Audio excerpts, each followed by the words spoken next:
Hello, welcome back to Benny's Take. I'm your girl Benny, and we back in the living room. We back in the living room because we watching Love Is Blind season 10. Okay, it's a lot of foolishness going on. If you haven't yet, please go ahead and subscribe. Turn on the notification bell so that you always know when I upload. I will not be before y'all long. I'm gonna try to do I'm gonna try to do at least two. I'm gonna try to do at least two of the freaking whatchamacallit episode that done came out. We done left off with down to earth Salmonella Chris. Okay, who done said our good sis Jessie, letting her know, okay, that he don't find her attractive. Now, in the background, y'all gonna hear laundry, okay, because this is real life. I'm not about to stop my wash, okay, to go ahead and whatchamacallit, give y'all the aesthetics. It's gonna be laundry in the background. It's gonna be laundry on the couch. It's gonna be laundry every which way, but we're gonna keep it pushing, okay? Priorities, okay? I'm not gonna focus on my laundry. I'm gonna focus on a show that ain't got nothing to do with me. And that's why you're here too. You're not out here trying to do your job, send your email, per my last email down there to your office. You here watching me, and I appreciate that. So make sure that you subscribe, okay? Turn on the notification bell so that you always know when I upload. Let's go ahead and get into these people's business and see what they're talking about, okay? Like, I feel like sex is a big thing. Let me get this straight. Is it that the problem is this baby's not doing enough Pilates for you? Or is it that whatchamacallit, y'all not getting there in the bedroom? Or is it that you're not getting there in the bedroom with her because she ain't doing no Pilates? Because the thing with the bedroom is it takes everybody a second, right? If everybody stops lying, it takes a second to learn the other person's body. It takes a second to learn the other person's rhythm, okay, what they like. You know how to get, like, it takes everybody a second. If we all stop lying, the first time go around, it's usually just kind of like, okay, this was nice. Right? Like, this was nice. It takes everybody a second to get to know. Okay, this is what she needs. This is what he needs. Let me try low 1, 2, 1, 3. These are not things that are issues that you should essentially be worried about week one. Now, if they're working with the wireless, whatchamacallit, microphone, right? Right here. You know what I'm saying? Like, if they're working with the microphone, that's going to be right here. Okay? And they're not generous. They don't know how to knock. They don't know how, like, you need to be gone in Jesus' name. That's not the time for you to see what it's going to give, because if somebody going to be having nothing and they have to go with, okay, and refuse to put the necessary work to calculate for some things so that you both can go ahead and make it to the promised land, you need to be gone. That's not the plan of the Lord for you. Okay? Any man that's not going to knock, that's not the plan of the Lord for you. Okay? And as a woman, you should know how to blow that thing every once in a while. It might start with the low teeth now. This ain't a testimony. A man of God might let you know, like, beloved, it's a little bit more teeth than we need in this moment. Amen. We need to go ahead and figure it out. But what I'm trying to let y'all know is that when it comes time to be crossing the canal together in holy matrimony, it takes time. If we're being honest, it takes time. The first time, it's very rare. I'm not going to say it's impossible, but the first time is very rare for somebody to, like, immediately, right then and there, blow your mind, right? It's going to be like, oh, this is what she likes. This is what he likes. Let me pressure over here. Do a little want to, like, it takes a little second, right? But what he's saying sounds more like he mad at her for not doing Pilates, and that's the reason why he not finding, I guess, the sex to be giving what it's supposed to give. Am I comment? Because this conversation is not making no sense to me. Right? Because it's like, you done did all them exercises. Where did he land you? Okay? We're still. You done plunge yourself in the water day and night. Okay? Day and night. You been in that water. You still. Okay? You been running and you still. So sometimes it is what it is. Right? Over the past 2 days, I was thinking about it. Thinking about what? Be like if I was with that person too. Hey! Ah! What we gonna have down to earth, okay? Down to earth, Sam and Chris. Him and Salmon, long lost cousins. This baby gonna be like, I ain't did nothing with it, but I've been thinking about my other person, my second option. Mind you, it's gonna be Breezy. Breezy, who also been thinking about him. What you about to do? And look at the woman in front of you and look at yourself. Sometimes we got to go ahead and humble ourselves before the Lord. It is crucial. Okay, that we just rest at his feet. The leagues are different. Look at her and look at yourself, beloved. You look like an unmarketable tomato. What are we talking about right now? Hey. I promise y'all, this love is blind. Be adding a little bit more confidence, a little bit more to this nothing and a half of men. Okay? Because again, down to earth, right here. Okay? You don't exercise and we still, me and you eye to eye. And look at the courage to be sitting in front of this gorgeous woman and let her know that you're thinking about your other connection because she ain't doing no Pilates and that's affecting you in the bedroom. What? Wait, these are just thoughts in my head. Yeah. If you have thoughts in your head, bring it up to the Lord. Make your request known unto He. Talk to your therapist to sit this woman down and let her know that she's not enough for you and that you were thinking about somebody else. Mind you, you were down to earth salmonella looking Chris. It's certain things we just don't do. So he gonna be like, the past 2 days I've had time to like think about all these things. So was he pretending the whole time to be attracted to her? Was he pretending to find her attractive this whole time? She's like, this is hard to hear. I can imagine because again, she's madly in love with this kid. On some like, woo woo, he's so hot. The last time I literally had to sit over here and plug in the numbers like, okay, is Chris? When y'all see Chris, what y'all be seeing? Okay? Cause I see uncooked tomato soup. You know, it's just, you know how you have tomato soup that's like almost there, but it ain't there yet? Like when you roasting the tomato, that's what I'm seeing. But she was like, woo-hoo, that's hot. And I'm like, is the temperature hot? It surely cannot be down to earth salmonella Chris. It just cannot. So of course it's hard for her to hear this. And so he's feeling like extra like, Breezy was out here asking me for validation. Like, if you see me and Blabbermouth or corner, do we make sense? Like, Chris is going, plunge me in the water. Chris is going to be doing all of those things. That done made him feel like, oh, dang, I could pull me a doctor. And I could pull me, Blabbermouth, Chris said, not Chris, Blabbermouth, what's her name? Breezy as well. Love is blind, be making y'all forget reality. But that's why I'm here. Okay, that's why I'm here. I will never let y'all forget the world that we actually live in. Okay, everybody got to know what's going on. Okay? Like, I want to, like, continue, like, trying, like... He gonna be like, I want to continue to, like, try to figure this out. On what ground? Jesse, you better gather your belongings and be gone in Jesus' name. Because I have every intention of dragging down to earth Chris. But if I see you next to him continuing, sis.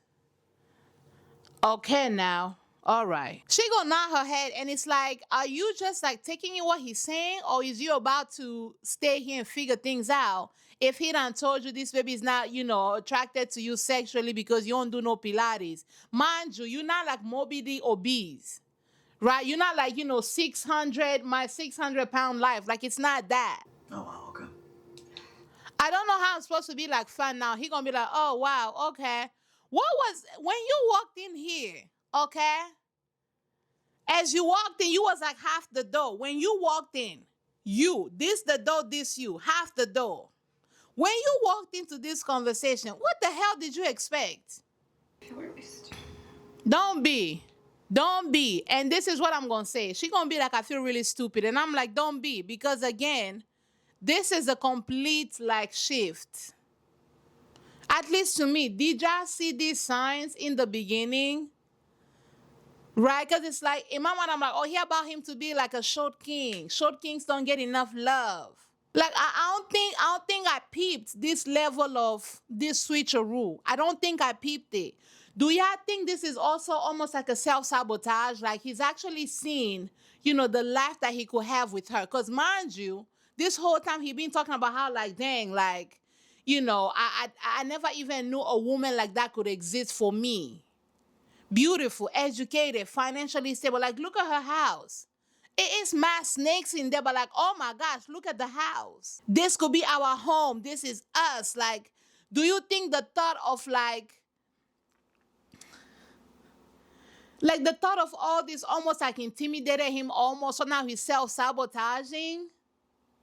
Because what do you mean I'm not finding you sexually attractive because you don't do Pilates and you don't do CrossFit? What that mean? Mind you, this person is active. They're a doctor. They walk. They lead a healthy lifestyle. But you out here thinking about Pilates and CrossFit. Me not working out every day is even a sentence that came up in this conversation is blowing my mind.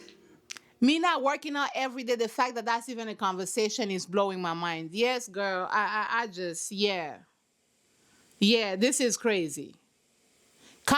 It shouldn't have come from anybody's mouth, but coming from him, mind you, this is down to earth. Half of a those salmonella looking Chris. This is who is telling a doctor, a gorgeous doctor, a gorgeous, rich, and sexy doctor, that she needs to go ahead and be working out more. Mind you, she's literally the look of health. Okay, because we all healthy, but like I'm thick. Ain't nobody gonna think I'm healthy. He gonna be like, it's not what I meant by that. That's exactly what you said, though. What are we talking about? Chris, you have an unnatural allegiance to stupidity that has to be studied. But the problem is the book that's gonna give you the answers is all the way on the top shelf. And you are down to earth, half of a dough. So obviously you can't reach it without assistance. Like, are you okay? Are you mad? What you said? It's She gonna be like, that's what you said. Even if that's not what you meant, that's what you said. And can nobody sit for 2 days and have that come out of their mouth and them not mean it? Ain't no way. At all. That's the things that would do. Like, that's the things that I would well, I just go after. work at the hospital. So you are after people that be working out, not personality, not the fun that you're having, not the joy. You after people going to CrossFit. You after people working out. Mind you, she at the hospital. She ain't sitting on her behind the whole time. She's walking. That's movement. 8 to 10 hour shifts, if not more. That's movement. And the last time we done seen her, she out here eating whatchamacallit, kale salad. That looks sad as all hell. But just because she don't go to CrossFit, you gonna make that a problem. I low-key think, jokes aside, this guy is self-sabotaging. This woman is way out of my league. I don't know what to do, and I can't handle it. So let me mess this up. Okay? This is too good to be true. Let me find a reason to mess this up so I can go back to the mediocre that I've had my entire life. It ain't about fitness. It ain't about health. It ain't about it ain't about none of that. I feel very inadequate. She gonna be like, I feel very inadequate. Like, I'm sorry, sis. This is enough to piss anybody off. But like, come on. Take a second. It probably not gonna be here because this is a shocker. But take a second and remember who the hell you are and who he is. Okay? He can't adequately reach the top shelf of his own apartment. Okay, let's not talk about inadequacy. Let's just not do that. Because it's so many ways. Okay? This baby shorter than the whatchamacallit, the doorknob at his own house. Okay? That's inadequacy. That's what that is. He's told me that he's in love with me. He's treated me better than anybody ever has. He's told me that he's in love with me. He's told me that he's seen a future with me. For the past, couple of weeks or whatever the case is, you could not have convinced me that I would be having this conversation with this guy. This is self-sabotage. Sometimes we're used to women self-sabotaging. This is an example of a man self-sabotaging. She's way out of my league. She financially out earns me. Gorgeous as hell. In the real world, I could never pull her. Never in a million years could I pull a woman of of Jesse's caliber. I could never. Now she's attainable and I don't know what to do. Now I literally have her. I don't know what to do. To go from thinking that I'm the best thing in the world to like maybe not, that's like crazy. Girl is crazy. I know. I know. And I did not see this coming. Not in this way. Right? Like I thought, with the whole commentary around like fitness, I thought he would just be like, oh, come on, let's work out with me. I thought maybe like that would be friction or some like, this is something that I really do enjoy. And I'm not able to share that with my partner. I thought maybe it would be friction in that sense. And maybe Jesse would have to be like, all right, I'm going to run with you like once every 5 months. I'm going to do a little power walk run and I'm going to be cheering you as you run just to kind of like connect with you if fitness is something that like maybe you like a lot. That's where I thought that maybe that would go. I didn't think it would take us to whatchamacallit. I don't find you sexually attractive because you don't do Pilates and CrossFit. Mind you, you look like you do. You are built like you do. You are the quote unquote look of somebody that works out. The look of somebody that's like healthy. The look of somebody that like takes care of themselves. At least according to society standard, that's the vibe Jesse is giving. This is self-sabotage. That's what this is. Like, I'm never gonna be like, oh, please still love me. Amen. Amen. She gonna be like, if my body's not good enough for you, I'm not gonna be like, please still love me. So that means you're gonna be gone. In Jesus' name, get up, get your degree, okay? Get your money and all them snakes you got down there in your apartment. Get the hell up out of this weirdo's life. Right? Mind you, the whole time, he gonna look like uncooked salmon. Down there from all these. Are we okay? I feel like I just need to go home and guess what? She gets up and leaves. Ladies, you see how that could work out. Get up and leave. Get up and be gone now. This how you do it. She cried real cute with it too. She was like, okay, I'm going okay, I'm going home. Yes. Go cry, go boo-boo cry because it took you by surprise. It took the rest of us by surprise. At least I will admit I did not see this. I did not see this coming. Go home, cry, shower in your home. Get you a snake little glass, okay? Pour your wine, probably from a snake bottle too. Drink and watch your little snake show. Enjoy your life, beloved. Enjoy your life. This guy, this guy was gonna drag you down with this attitude. Always been okay. I will take care of myself. I have a wonderful life. Amen. Amen. Yes. I'm not celebrating that her heart is broken. Let me be very clear. Like, this is devastating, right? This is so annoying. This is so disrespectful. This is belittling. This is so many things. However, come a period, this is what she gonna say. I know I'm still gonna be okay. This is hurtful because I thought I found me somebody that I was gonna spend the rest of my life with. Everything proved like I found me somebody that I was gonna go ahead and spend the rest of my life with. However, comma period, with this whole 360 that he done did, not 360, this little 180 that he done did, as she said it, I'm not gonna be able to look at him the same, so I'm gonna be gone, okay? And I know I'm gonna be okay. I will always be okay. Because what? I have me a wonderful life. Ladies, always, no matter what, always make sure that you have you a wonderful life that you can go back to. Okay? Love the man. Love the family. Love all of the things. But always, in Jesus' name, always make sure that you have you a wonderful life that you could go back to. Make sure you have you some money that you could stand on. Make sure you have you some friends that you could stand on. Make sure you have your relationships, Okay?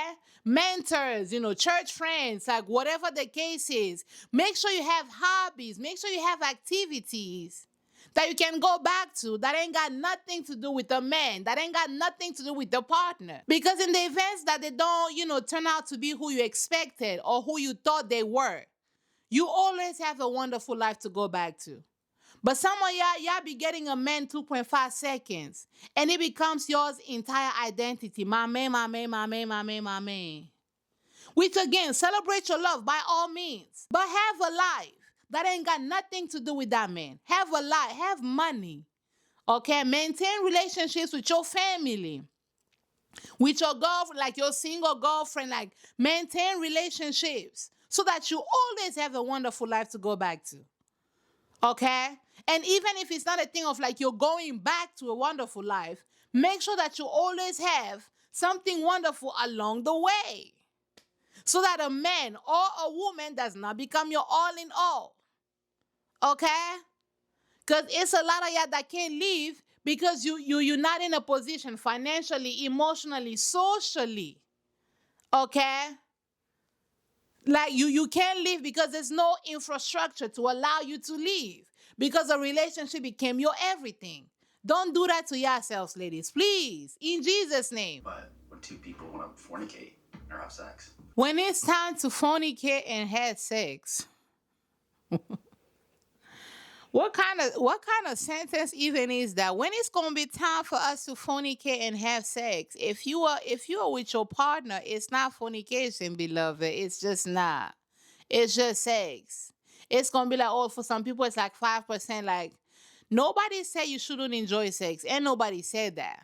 But you have to sit with the fact that the reason why you not, I guess, enjoying sex with this lady is because you want her to do Pilates. Mind you, she already looks like she does. It's just like the growth that you're trying to help Rihanna reach to. You ain't reached it physically, but also intellectually, emotionally, psychologically, you are stunted just like you are physically. I thought maybe I could say some of those things, Hey, feeling like I was being the bad person there, ah, and I was hey. He gonna be like, I watch my call when it's time for us to fornicate and have sex. I wanna be able to enjoy it because we gonna be 90 or someday, but like today I'm not 90. I really wanna enjoy myself. Mind you, okay, mind you again, I wanna remind everybody that this is coming from down to earth. Okay? Half of a door, below the doorknob. Salmonella looking Chris. This who is saying these things. Okay? His pores are open. His mouth is open too. And he's saying all these things. And then he gonna be like, you know what? Brie was my second choice. What if I try to do a little 1, 2, 1, 3 and see how it's gonna land? Brianna done wanted this man to go ahead and fight for his virginity, okay? And fight for his growth. Okay? For her. That's why she's be like, I'm trying to have me conversations with Chris. I'm trying to have me conversations. Like, she wanted this guy to go ahead and put up a fight. And he picked up on it, which is why this conversation is also even happening. She left the door open. So now he feels like, okay, let me go ahead and see how far I can go ahead and poke this. Chris does all these fun things. Chris. Chris does water planting. Chris is gonna do these things with me. Sorry, Connor and Jesse. Just left the door open. For mind you, down to earth Chris. Okay? Down to earth Chris, who's half of a door, below the doorknob. Okay, salmonella look like this man is the look of salmonella. Okay, if you ever wondered what salmonella looks like, Google this man right here. Match made in heaven. But she done left that door open. So now here we are. And so now you're going to have, I watch my call it Blabbermouth or corner down there with Breezy. Obviously, they're having a conversation. They're in the kitchen. They're cooking together, blase, blase. And he going to be like, dang, like, Breezy, you can be a little bit mean. And she going to be like, yeah, I could see that. Like, I could be a little bit more mean. I'm sorry about that. I'm going to try to do better. Bree talks a lot. She talks so fast. And sometimes she'll throw, like, a little compliments in there. But then within that compliment gonna be at least 3 little jabs. Like, pay attention with the way she talks. Sometimes she'll like give you a compliment, but it's like it's almost backhanded. And she's been doing that a lot with Blabbermouth O'Connor. Why they both gonna be like, oh, we are such good friends, to our friends, because Chris done texted whatchamacallit Blabbermouth O'Connor, and then Jesse done texted Breezy. Chris, now you are still texting this man, even though down low you trying to see what you could make shake with his girl. Chris, you are diabolical. Literally, like, no wonder you can't grow. Like, you were you were so diabolical. Like, your body wants to be in hell. That's why you're like lower, right here. And so now you're gonna have whatchamacall him, nomadically Alex with Ashley. And the two of them gonna talk, and apparently they done made up from the last fight that they had about the periods, okay? Because now he's trying to track some things, and he doesn't want to be trapped in Cleveland. He wants to be able to do his job down there in Florida, that's also in Australia at the same time, because he's also trying to coach down there in New Zealand, because he's nomadically traveled. Nomadically, they done nomadically came together, and apparently they done reached the promised land. She's happy. She ain't got no worries because, they touched and agreed. Cool. Get off my screen, because you leave this man long enough, he gonna be talking about how much of a nomad he is. And I can't hear it no more. And so now while we gonna see whatchamacallit Devante, who done let the dead bury they self with our good sis Real Desperate Housewives of Brittany. And when I say Real Desperate Housewives of Brittany, I'm not even trying to be mean.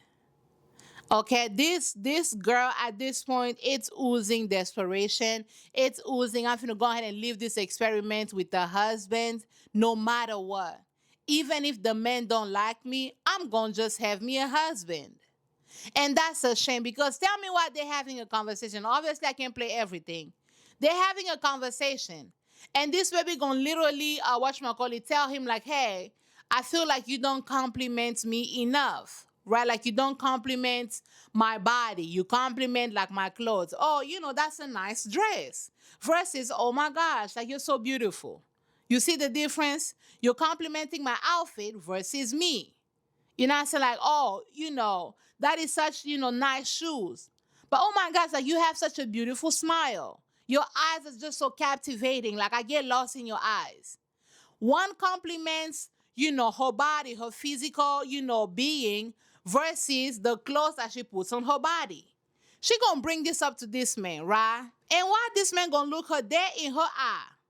Mind you, he done let the dead bury themselves, but he gonna look her dead in the eye and say, I don't want to be complimenting you just because you're saying that you need compliments. Because if I do that, it's going to be because you told me to compliment you, and not because I actually mean it, and not because I actually think those things. Real Desperate Housewives of Brittany, are you listening to what is being said to you? This man thinks complimenting you on your physical beauty is going to be almost like a chore, because he actually doesn't mean it on his own. He doesn't want to do it just because you're asking. That lets me know that he actually doesn't see your beauty by himself. He doesn't think you're beautiful on his own, because if he did think that you were beautiful on his own, he would have told you by himself. The things that he finds attractive are them sweatpants. Okay, that little dress that you had the last time. Them little sunglasses, those were really nice. Now you as a person. And he's literally telling you, I don't want to come over here and tell you that you're beautiful just because you told me that you need to be complimented, because then it's going to be like, oh, I'm only complimenting you because you need compliments. So on his own accord, he doesn't think you're beautiful enough to compliment. He thinks the clothes are dope enough to compliment, but not you as a person. And also in relationships, if I say I need flowers, okay, go get me flowers. If I say this is what I need for, from my partner, go do it. That's literally the whole point of communication. And ain't that why we're communicating our needs? So that our partners can meet them? She has a need for, words of affirmation. Affirm her with your words. That's the whole point of communicating, okay? That I need words of affirmation. Tell me I'm beautiful. Tell me I'm smart. Tell me tell me these things. That's the point of communicating them. But no, he gonna do a whole lot of like dissertation around like, oh, I don't want to say the things that you're asking me to say it, because if I say the things that you're asking me to say, it's gonna only be because you told me to say them. Mind you, that's also part of that's why we communicate. Or am I bugging? If my partner tells me like, you know what, I really like whatchamacallit, I really like that little restaurant.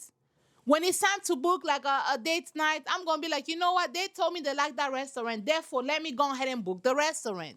I'm not gonna be like, oh, let's not go to that restaurant that you told me you like. Because if we go to the restaurant that you told me you like, we will only be going to the restaurant that you told me you like because you told me you like the restaurant. Ain't that the point? Do you see how stupid that sound? Do you see how stupid that analogy sounds? But Brittany is sitting there like, mm-hmm, yeah, uh-huh. I'm seeing the growth. I'm seeing the change. What growth? What, beloved, what growth? Ladies, get you a man that's gonna like you. Please. Get you a man that's gonna like you, and a man that's gonna naturally, like the things that you like. And by that I mean, so if I love to, if I love whatchamacallit, if I love to be affirmed, with words, I'm gonna find me a man that naturally affirms women with their words. So that there's alignment. That way I'm not having to argue down like, dang, like you're not affirming me. And it's like, well, I don't like affirming people. I like maybe buying people gifts. But even in the other scenario, a man that loves you will make an effort to do the things that you actually care for. A man that loves you gonna try. Okay? A person that loves you gonna try. Literally, they just gonna put a little effort. They may not get it perfectly, but they're gonna put a little effort. Get you somebody that likes you instead of sitting over here downplaying yourself, belittling your own beauty, belittling your own self, begging a man to even notice the beauty that you bring. Like, Brittany is absolutely gorgeous. Okay, so gorgeous that whatchamacallit, Alex wanted to nomadically travel from his relationship into your own relationship to get you. That's how much of a baddie she is.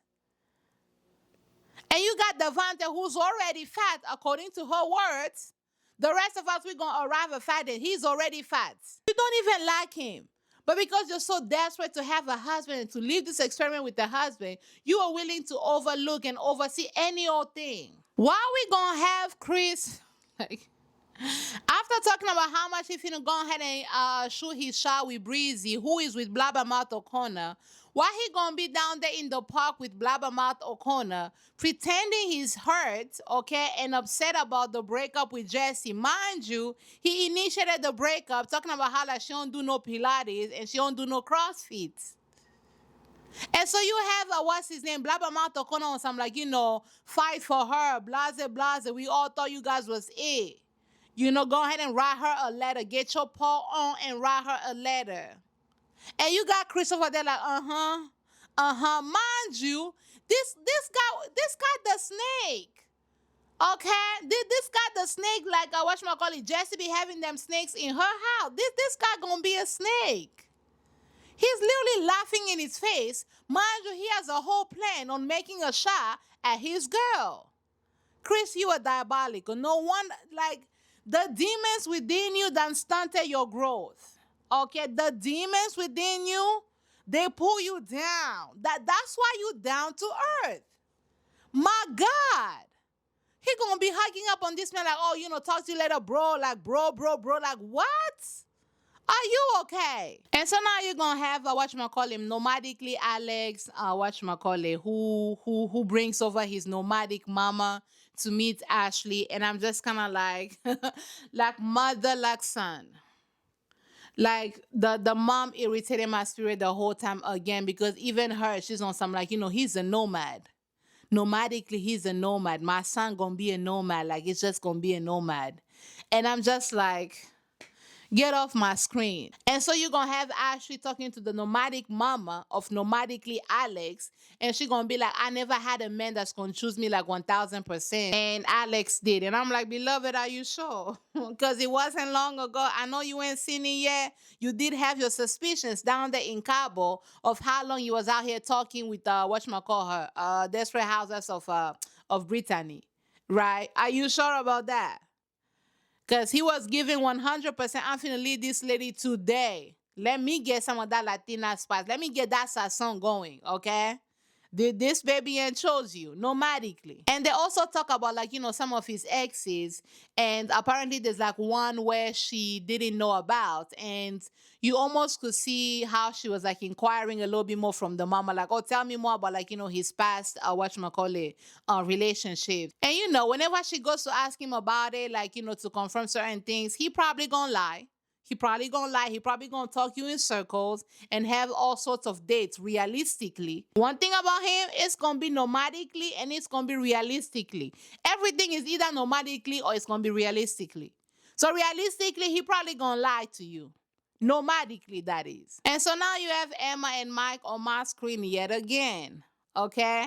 And you will not believe what they're talking about. Take a wild guess. Please, just take a while. Like, what do you think the two of them gonna be talking about again? Because right now they're meeting her family. At this point, let's see if we could find us a different topic behind my couch. Okay? We could send them something else to talk about, because if they talk about kids one more time and how much she don't wanna have them and then he wanna have them, like, I'm gone. It's too, like, it's dragging at this point. Get off my screen. Get off my screen, please. So now Emma gonna be talking about how like she low-key flexible, blase, blase. And the sisters is like, dang, like you flexible, you've always been a hard no. And she gonna be like, oh, I'm allowed to change my mind. Like I wanna have room to change my mind. Change your mind because you change your mind. Don't change your mind because a man wants to have kids. Beloved, it's you that's gonna be pregnant. It's you that's gonna have to go down there to the hospital. It's you that's gonna have to deliver the kids. And if society goes as it typically goes, it's you that's gonna be primarily responsible for them kids. Okay? Change your mind because you change your mind, not because you want to have you a man that you think you cannot find better. There's always somebody that's going to align with you. There's always somebody like this. It's almost giving a scarcity mindset, right? Like I found somebody kind, I found somebody loving, and even though he doesn't want to have kids, I don't think I can find somebody as loving and as kind and as funny and as handsome as Mike who will also not want kids. And it's possible that you find somebody that you're madly in love with and that's also going to be madly in love with you and accept all of your, your fears, your cares, and all of the things that will also not want kids. But sometimes it feels like there's this scarcity mindset on her side, but also on his side. Why don't you think that it's going to be another woman that you're going to fall in love with that's going to want the same things that you want, which is kids? Because y'all are on my screen talking about you want kids, I don't want kids. You want kids, I don't want... Like, it comes a point. It comes a point. And while we going to have, Emma just like opening up about like, how hard it was for her growing up, like, some days, she just like, she felt like alone, this, that, and the third. And the parents are low-key like, dang, we ain't new. And I'm like, y'all ain't knew that your adopted child, okay, who went through 10 plus surgeries before the age of what, 10 or 7. Yeah, y'all ain't knew. Y'all ain't computed that maybe she may have had a little bit more of a hard time. Mind you, she Chinese, y'all is white.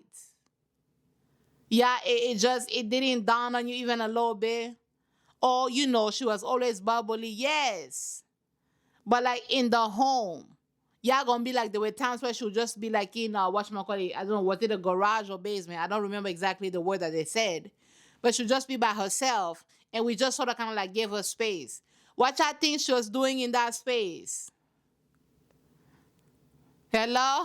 Like, the shock, almost like they were surprised. It's almost like they were surprised that she felt some way about her upbringing. It's almost like they were shocked a little bit. And I'm like, how? Like her life story gives it's gonna be some things that she has to work through. Is it just me or was that a little weird? They talk about kids ultimately. Like I'm just, it's just they talk about kids, and the sister gonna be like, "Girl, I had me 2 kids, and if I could do this over again, I wouldn't. I wouldn't want to have kids. It's a lie. Kids change your life." And she's like, "I'm allowed to change your mind, girl. Get off my screen, please." At this point, just like if you guys can find another topic, like just get off my. It's too much. It's too much. And so now you have call her Breezy, who meets with Blabbermouth O'Connor's family, and she's out here singing his praise, like he loves me so much. He's such a great man, but he's also just like a boy. He's a little messy, blase, blase. We're so in love, all of the things.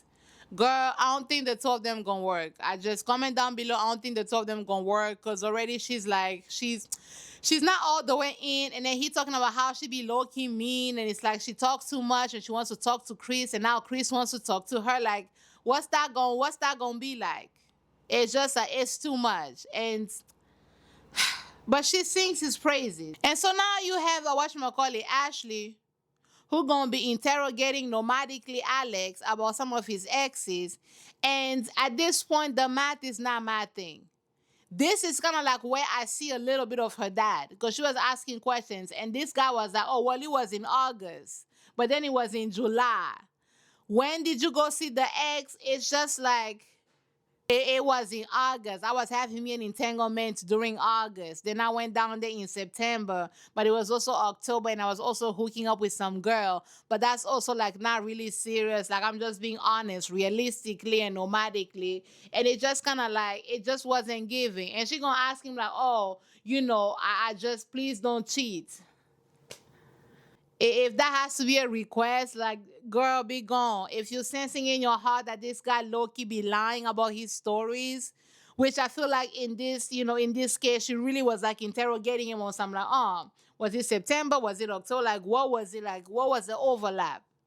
Right? If it's like, if you're not trusting this man, which you shouldn't, be gone. So now you have, the little meet up with everybody, and Kia also came, and you got whatchamacallit Thick, whatchamacallit Undecisive, Kevon, who also came. Everybody's over there having them a good little time. And now they're talking about Chris, and whatchamacall him. Amber was like, "This guy's so delusional." Yes, girl. That baby delusional as all hell. He DM'd me at like 11:30 and was like, "Oh yeah." He gonna DM her at 11:30, gonna be like, "Oh yeah, this is a whatchamacall him, down to earth, half of a dough, salmonella, unmarketable tomato, salmon looking, Chris." He gonna DM Breezy down there at 11:30 on like the Instagram, and he gonna be like, "Oh yeah, what that mean?" She gonna be like, "I was like, kinda look at this. Let's just like abort. Look at this. Are you sure? Are you sure you were low-key not happy a little bit that this man reached out to you?" And so I'm like, "Oh yeah." Like, are you sure? Breezy. I mean, it's like spiraling. I was like, obviously, I'm not engaging with it. He bought followers. Now he bought followers. Now he bought followers. What? Chris done bought followers? Hey. 25-year-olds. I was like, He told Connor that he be dating 21 to 25-year-olds. Like, you are 31. Beloved, what is you trying to do with the... He's not 31. He's 33. What are you trying to do with the 21-year-old? What? You're too short to be this. Emma gonna be like, "You are too short to be this cocky." And I agree. Okay? Because right now we are talking about down to earth. Half of a dough, below the doorknob. Salmonella looking Chris. That's who we're talking about. Like, yuck. He gonna buy follow like, yuck. Jesse, you dodged a bullet. My God. And of course he comes. And the first person he gonna greet gonna be what's his name? Blabbermouth O'Connor. Chris, you were diabolical. Amber not playing with what's his name? Down to earth, half of a door below the doorknob, salmonella Chris. She not playing with that man at all. Everybody like, ha ha ha, how you doing? Like, and she gonna be like, "Stop. Mm-mm. You not gonna see my teeth like my teeth. You not gonna see him, please. And Jesse gonna come too. This how I know production wanna have them a good little moment. Okay, they wanna have them a little clip that we all gonna be talking about. So let's see how far this gonna go again. The first person to hug her is Breezy. Okay, so Breezy, I'm guessing you over here not entertaining Chris at all. Cause you done told everybody it's like, okay, he's spiraling, like what the hell? Like, why would you text me? Oh yeah, like what that mean? And I told Connor, like, we're not gonna, let's just not even give life to this. Okay, I agree. So get this salmonella, like y'all about to be infected, like y'all about to be infected with salmonella. Get this baby up out of my screen. What y'all doing? The girl is such a mess. Why Amber gonna pick up whatchamacallit, Jessie? Because Jessie's so tiny. Amber done lifted her up. And all the girlies are just like gathered around her talking about how like, dang, like you look like you work out like body is tea. Like what's going like just hyping her up. Yes. I love that. I do. Of course they do. You got down to earth, half of a door below the doorknob, salmonella, salmon looking Chris, who gonna be like, they all hate me. Of course they do.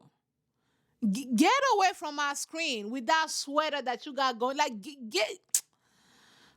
So, Priyanka, whose story we never really got to see, gonna walk in. And all the guys gonna be like, oh, is that Priyanka? Like, oh yeah, like I don't know. And like Alex laughing extra hard. Cause you know Priyanka, she got dark features too. Ashley, like you might okay now. In Chicago, she's been my friend for a while. Wait, so he know Priyanka. This gonna be nomadically Alex, who nomadically traveled the world while he was down there traveling the world. Mind you, half the world gonna be whatchamacallit, Florida and Chicago. So while he was down there in Chicago, Priyanka was in, a similar friend group or whatever. Did they smash?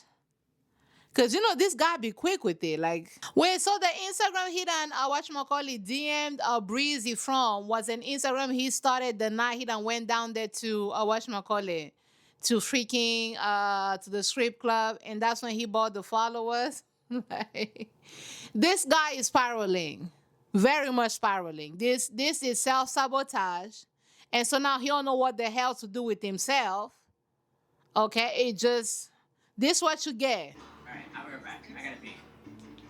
Announcing you gotta pee is such a down to earth, half of a door below the doorknob, salmonella looking Chris behavior. That's what that is. Announcing you have to, like, what? Is he drunk at this point? Dude, Bree is so hot. Chris gonna be down there in the bathroom, right? This gonna be down to earth. Half of a door below the doorknob, salmonella looking Chris. Who done announced to everybody that he needs to go ahead and pee? He gonna be down there in the bathroom. Who he talking to? I don't know, but he gonna be like, dude, Bree is so hot. After he come up out of that, knowing him, he gonna go ahead and dab up whatchamacallit, Blabbermouth or corner without even washing his hands. Now I want to talk to her and Connor. I don't care. I want to talk to her and Connor, I don't care. Diabolical Chris. Chris, the demons within you, You got to bind them in prayer. At this point, we need holy water. Okay? It's prayer, supplications at this point. You are already down to earth. Just get on your knees and seek the Lord. Because at this point, it's salvation that you need. Okay? And salvation gonna be at his feet. Okay? I don't care why don't pause? He gonna say, what is Connor gonna do? Beat me up? Lord, I wish Connor would beat him up. Like, I wish Connor would beat him up. Yeah, right. Of course, it's Alex in the bathroom with him. He gonna be like, yeah. Yeah, of course, because Alex too was going down there trying to hit up on whatchamacallit, Real Desperate Houses of Devante, not Devante, Real Desperate Houses of Brittany, who's with Devante, who done told the dead to bury themselves. And then he got that diabolical laugh, like just diabolical. I swear. Now he out here trying to force a conversation with Amber and Jordan, and you got Amber over here trying her best to not kick you in the teeth, and he's still just like talking like you guys the couple that's gonna like go make it. Meh, meh, meh, meh, meh. You seem tanked. So okay, he's drunk at this point. At this point, he's legitimately drunk. Probably fucking hate me. A little bit. Okay, listen. Amber don't butcher her words now. He gonna be like, I know you probably hate me. Yeah, a little bit. I do. And you got Jordan over there like, dang, like, be nice, please stop. He knows his woman don't play. He knows. Know me like as a person. We know you are down to earth. Half of a door below the doorknob, salmonella looking Chris. That's what we know. And you don't prove to us that it's not just your height that was stunted. Even your brain was stunted too. Go down there and do more Pilates and see if maybe you're going to be able to reach the top shelf in your own apartment. You think you're gonna get another hot doctor? Ah! I'm just saying. Ah! Ah! Amber gonna be like, you think you're gonna get another hot doctor? I mean, look at you, beloved. Please. Get you a mirror and look at yourself well. You think you're gonna get another one? And she walks away. Yes, girl. That I would have said a little bit more, but you know. Are you okay? No, I'm fine. Why Priyanka gonna be like, are you okay? Why? Well, I'm sure you heard the situation. Why are you trying to have a conversation with this man? Why are you trying to give him an audience? You can't just do like Amber did, like just like, We don't do Pilates either. Don't talk to us, child. We don't do no CrossFit now. The neurosurgeon. Dang, it's not just her. It's gonna be her, Ashley, and Brianna. Now they're trying to talk to this man. Are y'all just trying to get some tea? I don't care if she's a neurosurgeon. I don't care if she's a neurosurgeon or if she's like, $1 million trust fund person. Y'all like giving him an audience to talk like this about Jesse. Why? Amber shut it down right then and there. Y'all like giving, like, first of all, he's already drunk. So we already know he's already going to be stupid just because he's already drunk. But also, even when he was sober, it ain't gave. So now you guys are giving him audience to talk again about Jesse in a negative light. Why? You don't need a reason. Like, you are No, I'm not gonna say it. I don't give a fucking fuck. And here they go validating him like, oh, you don't need a reason to like, not like why? Even if that's true, stand by the girl, because in this scenario, he's the asshole. Stand by Jesse. And for a little second, I thought y'all did. But y'all sitting over here trying to entertain and engage with this man. Why?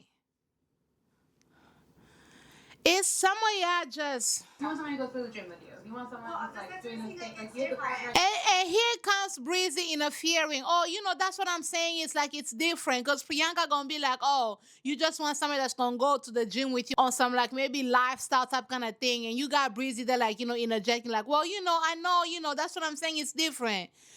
Pick me. Breezy, you are a pick me. Loki, you are a pick me. And you stood there in front of Jess acting like you was going to be a girl's girl. But Loki, you're not. You're not. Because what's there to understand? Routine. It's Like, more- and like the discipline and like the... And like you talking about this, she's a doctor.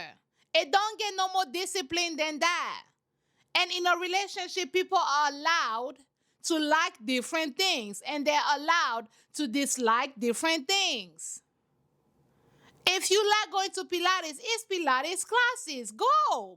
Make friends that do Pilates. Why does your woman have to do Pilates? Why does your woman have to do CrossFit? Why? She was there supporting you swimming. She was there supporting you running. She's there supporting you doing the things that you want to do. Why must she have to do them? Why? And you got Breezy like, well, I understand. It's like the discipline, the routine. How more discipline does she have to be? She's a doctor. You don't get no more discipline than that. So this is not a thing about discipline, but here you have these pick-me's. At least so far, you got Brianna and Priyanka. Brianna. You got Brianna and Priyanka over there talking about, oh, it's routine, it's the things. Like, shut it up. Shut it up. Come on. You did radio sexual attraction when we're naked together, and it's like... I need a sexual attraction when we're naked together, and Breezy gonna be like, oh. So this ain't got nothing to do with discipline. It never had anything to do with discipline because Jessie gonna be disciplined. Look at her career. Look at her lifestyle. You don't get that. You don't get that by being lazy. But you're sitting over here trying to be like, oh, I'm gonna be, I'm gonna play the middle ground. I'm like, why? Sometimes just stand. Sometimes just stand and breathe. Sometimes it's okay to shut the hell up. It's all right. You guys can say whatever you want. I don't know. I'm kind of But for I'm like, that's me. He gonna be like, sex is a big deal. I wanted to make sure that I'm loving you with my person, blah, blah, blah. The whole thing he's already said before, right? And so why the girlies, particularly Brianna and Priyanka, or is that Ashley's hands? They're gonna interject on something like, oh, I know. Like, I'm still on the fence. Brianna, why are you on the fence? Is it because Loki, you want this man to still be pursuing you? I thought you were turned off by the whatchamacallit, oh yeah, like I thought you knew he was spiraling. What are we doing right now? I'm not saying I don't know. For me, like, I get it. What do you get? Is that how you feel about Blabbermouth O'Connor? listen. No. She gonna be like the ick. I can't say I can't see exactly what she's saying. I can't hear and I can't read because they're all talking at once. She gonna be like, sometimes you get the ick. He's talking about Jesse. Why would you give a man, like, sometimes it's just a girl code. Why would you give a man an audience? Okay, to talk about another woman who, has been nothing but kind to you. Talk about how much, like, sometimes you can get the ick, as in, like, she gave him the ick. Why would, like, maybe it's just me. I don't like this at all. Or are you having the ick with Blabbermouth O'Connor? Is that why you're able to relate with him? Down to earth, half of a door below the doorknob, salmonella, Chris? Is that why? It used to be something enjoyable, but it was the worst I've ever had. You're screaming. It was the worst. Talking about sex with Jesse. This man literally just said it was the worst thing he's ever had in his entire life.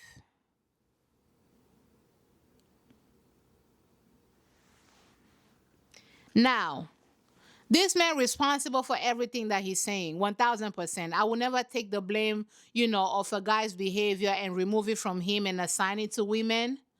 But in this case, this conversation should have never been happening. Certainly not with women on the other side. Certainly not with women who just were 5 minutes ago down there talking to Jesse on something like, oh, you beautiful, like your body is tea, blah, like this wishy-washy. I'm going to kind of like stay in the middle type kind of energy that they got going on, especially from Breezy and Brianna, because Ashley tried a little bit to like defend Jesse, but also it's like now he's on reality TV on my screen, letting the whole world know that Jesse is the worst he's ever had. That just lacks decorum, even if that was true for him. And it's not by force to find people attractive. It's not by force. Sexually, physically, emotionally, it's not by force. But it's the way you talk about it. This is degrading. This is disrespectful. And these women, y'all gave him the audience to do that. Y'all gave him the audience to disrespect another woman. It should literally never be okay for a man to feel comfortable to talk trash about another woman with you. Like, it should never give that, ever. But this guy feels comfortable to do so because he hadn't gave him an audience. And you got Breezy over there talking about how, like, I get it. Sometimes you got the heat and pick-me's. A bunch of pick-me's. Like, do something together. Like, just me and then the... We should all do something together. Just me and the three of y'all. Ha, ha, ha, ha, ha. Now they laughing. Sometimes y'all think, being kind means you have to be neutral. No. Sometimes there's right and then there's wrong. Sometimes that's just what it is. In this case, he's wrong. He's spiraling, he's disrespectful, but you guys are sitting over here laughing at the expense of another woman. She's going to watch this and watch her laugh. She's going to watch this and watch Breezy defend this man on something like, sometimes you can... So now Priyanka going to be like, oh, let's go chat with Alex a little bit. Did the producers ask her to give this to a little moment so that Chris could go ahead and make his request known? Did the producers ask her to do that? Because now you have Chris and Pick Me Bree now about to have a conversation. Did this... Lord. I just laugh so loud because when you say like me and Connor. And so now you have this man, this down to earth, half of a door below the doorknob, salmonella looking Chris, who gonna be like, it's just funny whenever you say me and Connor. So now, not only did you create the space for him to talk negatively, right, about Jesse, in Cabo, you had already created a space for him to feel comfortable to disrespect your relationship with Connor. Which is why he was in the bathroom, which is why he was in his confessionals talking about how, like, I'm gonna try to kind of see what I could make shake with Bree. What is Connor gonna do? Is he gonna beat me up? Because why? You created an environment where he feels comfortable disrespecting another woman and disrespecting you and your relationship. But he's very submissive. Ah, I like Connor, but he's very submissive. Lord have mercy. What else we got?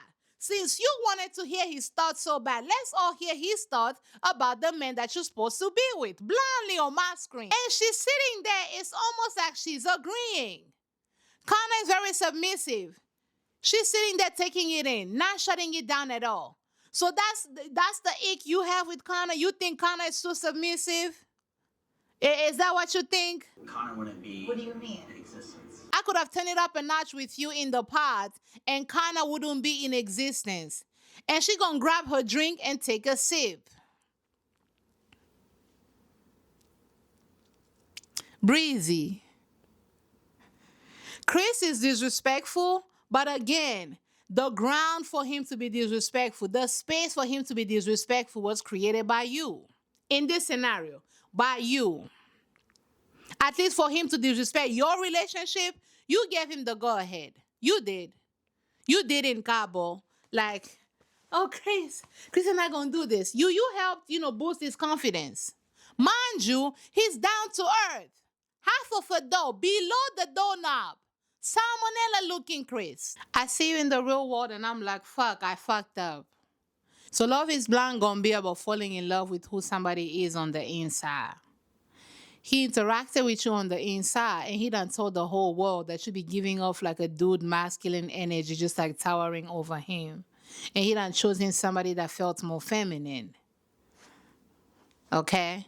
And then he gonna see you in person and he's gonna be like, oh, I fucked up. But Loki, this is validating the parts of Brianna that wanted him to fight for her. Because remember how in the beginning she was like, oh, I had all these deep, meaningful conversations with these people. And, I was thinking that maybe when they see me, they'll be like, hi, Bree. This is Bree. But Kristen gave that. So Loki, she kept pursuing, like, okay, I'm going to talk to him the second time. And then the third time around, like, she just wanted this guy to put up a fight. Because even though she wanted to end things with him in the pod, she didn't like that he agreed that they were not a match. It did something to her ego. I don't care what nobody says. So this conversation over here is low-key validating the parts of her that wants to be like, look at him fighting. Even if it's disrespectful to Connor, even if it's disrespectful to Jesse, she don't care. And he will say, I will love you forever and I'll do the dishes and I'll clean the house. And what's wrong with that? Connor will love you forever. He will say yes at the altar. He'll be at the house. He'll clean. He'll do the dishes. He'll do all of the things. What's wrong with that? Is that what you're labeling as submissive? A man that's gonna be willing. Because mind you, Connor is dirty. We've discussed how, men are socialized to not care for their homes, right? Connor is very dirty. But, in the last scene, even when they were cooking, you see him talk about how, like, I'm trying to put more of an effort because I don't want to be, like, messy around Bree. He likes Bree. He's in love with Bree. So if Bree requires, a little bit more intentionality within the home, guess what I'm going to do? I'm going to clean up. I'm going to take a pause on these ones. Devante, you see how that works? Brittany, do you see how that works? When somebody loves you and you tell them what you need, even if it's not something that's not the strongest suits, they make an effort. Because you see O'Connor, he's down there now cooking. He's over here trying to do the dishes. Because Brie don't want this mess. Brie don't want this college-y type kind of like vibe going on. I got to step it up a notch. I'm going to do what I have to do for the woman that I love. You see how that works out? Devonta, you see how that works out? But now you have Chris clowning him, calling him quote unquote submissive, as if washing the dishes within your home makes you less of a man. And you got Bree, instead of her to interject on something like, what's wrong with that? That's a man that's gonna take pride in his space. I love that about him. I love that he's putting in the efforts. She's gonna be sitting there just like, listening, but like that's the thing, like not really saying anything in defense of whatchamacallit, Blabbermouth O'Connor, who by the way, he's trying. Right? I've already spoken about how, like, a woman should not have to teach a man how to do all those things. But nonetheless, a dirty house, a messy environment bothers you. So he's putting in the effort. And so you got this down to earth, okay? Half of a door, below the doorbell, mind you, the doorknob, mind you. This man gonna be talking negative about a man that loves you. In your own words, this man loves me to like the highest degree in a way that I've never been loved. And you're gonna let this down to earth Chris, okay, talk negatively about him. And you're not interjecting for real in his defense. This is not a conversation you engage in. It's not at all. At all. You do not let somebody who's willing to disrespect somebody that they claim to love blindly, okay, come and disrespect somebody that you claim to love blindly. This is my Charles Schwab account. Yeah. This is what I'm doing. This is what's going on in life. You need somebody that's going to have, what is a Schwab account? I have no idea what a Schwab account is. But you need somebody that's going to, I guess, have all their like financial things in order. All of those things can be true. It could be true. But you are letting this nothing and a half of a man say that about the person that has loved you, somebody that actually chose you blindly for your personality. The look was just a plus. He came over here for your looks. He's literally laughing at Blabbermouth O'Connor in your presence, and you are watching it happen. Never interjecting at all. No real comeback, no real nothing. Well, he's meeting my family this weekend. Oh, really? Ha ha ha ha ha. And she's just there like, yeah, my laundry done. My laundry gonna be done, child. And one thing about my laundry machine, it's gonna let everybody know, like, I'm done. Somebody come, like, I'm done. Somebody come check on me, like, beloved, we heard you.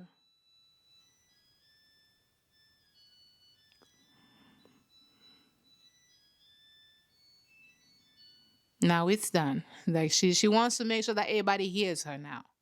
But you're not saying nothing.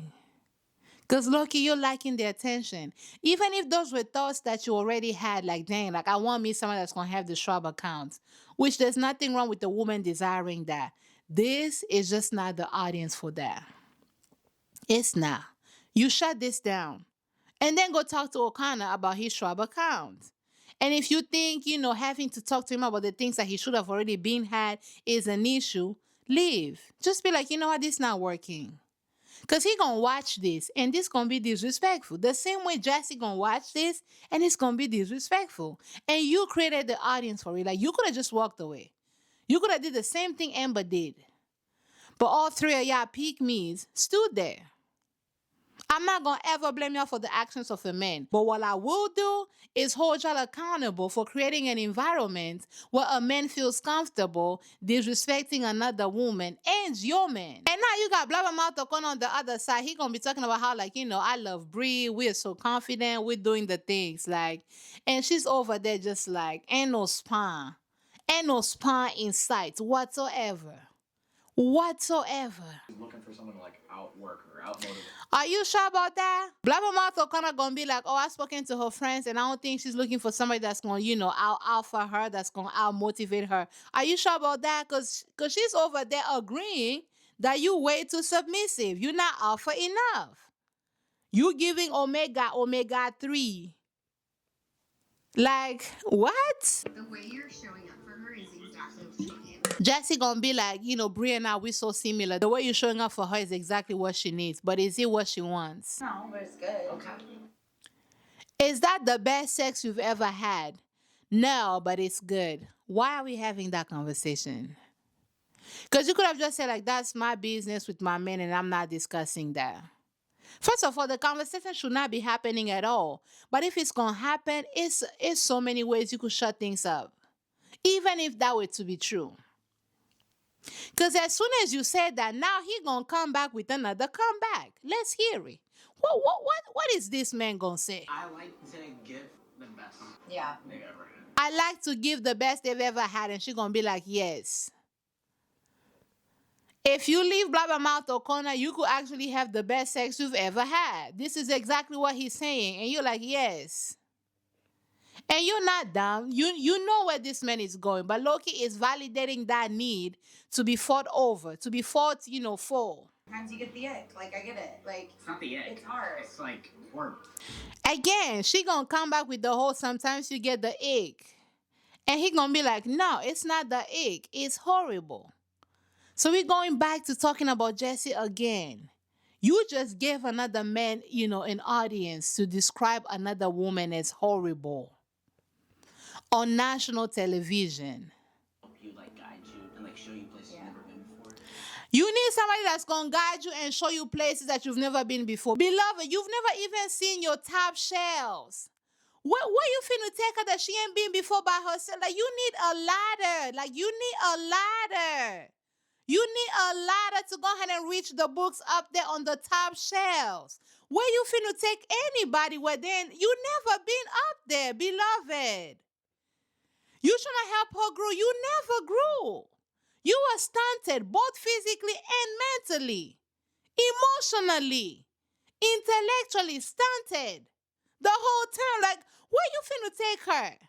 Show her the what you finna see that she can't see by herself. Y'all are seeing eye to eye.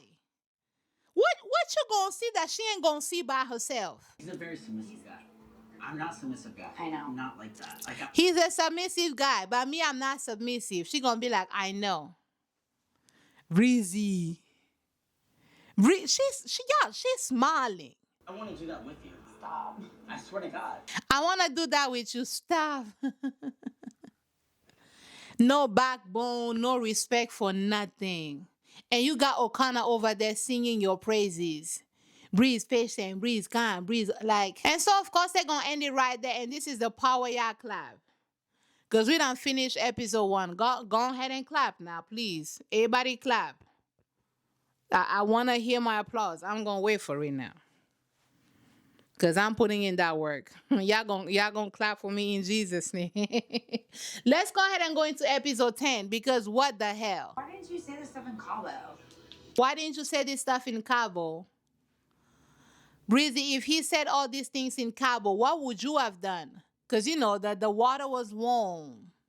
You know what I'm saying? Like, we had all these rooms. Like, would you have wanted to really see how far he could take it? Would you have wanted to see if he's actually going to be the best you've ever had? And he's like, all right, I'm going to go with 3 then. That's a lie. Why this man going to be like, okay, so the night I solidified things with Jesse in the pods, okay?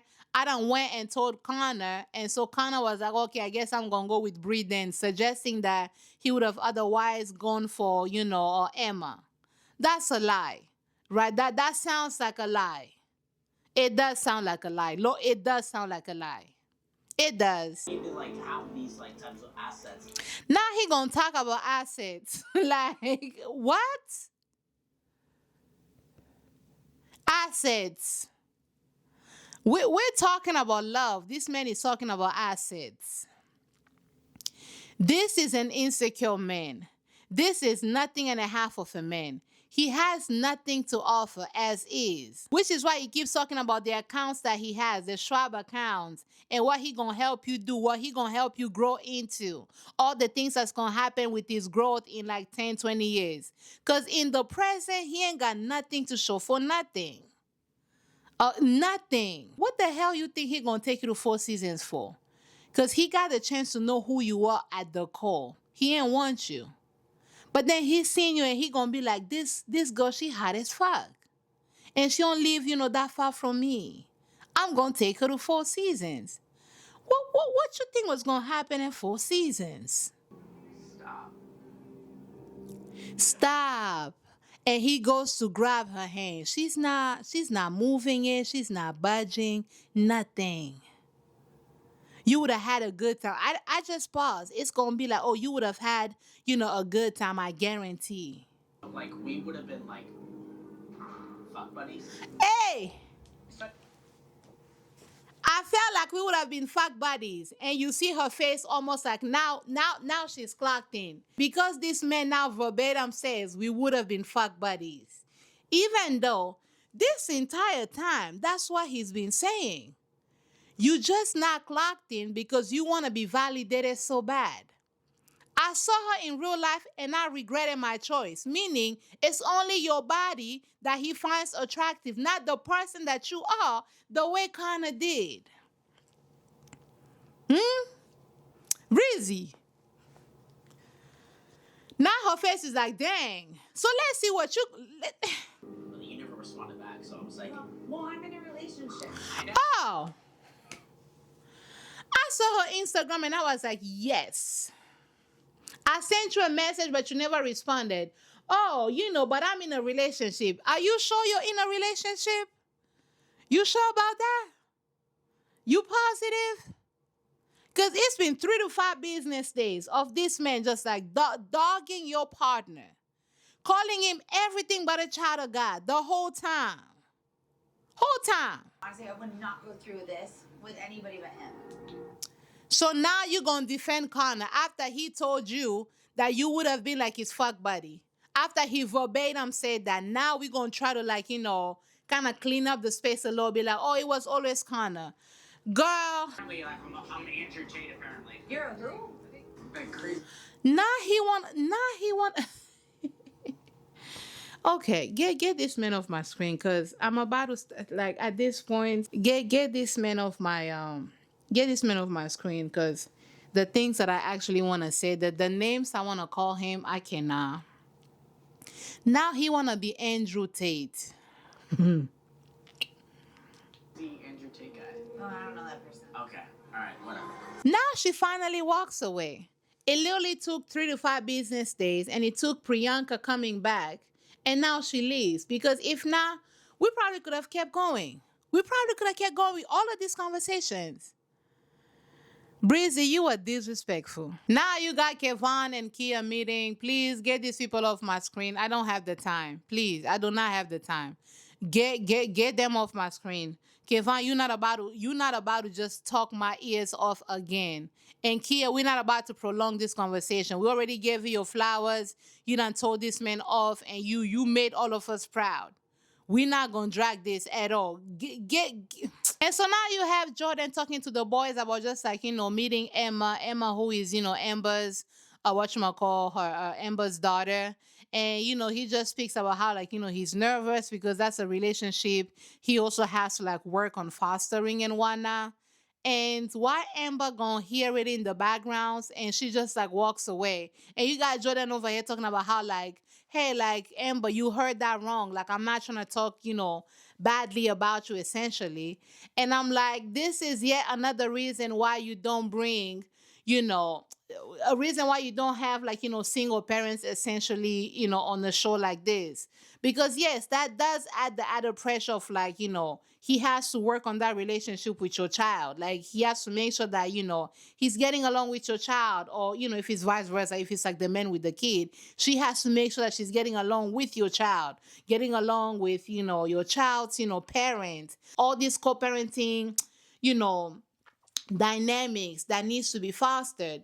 It has to be fostered, and then you guys have a little bit more, you have a limited amount of time to do so.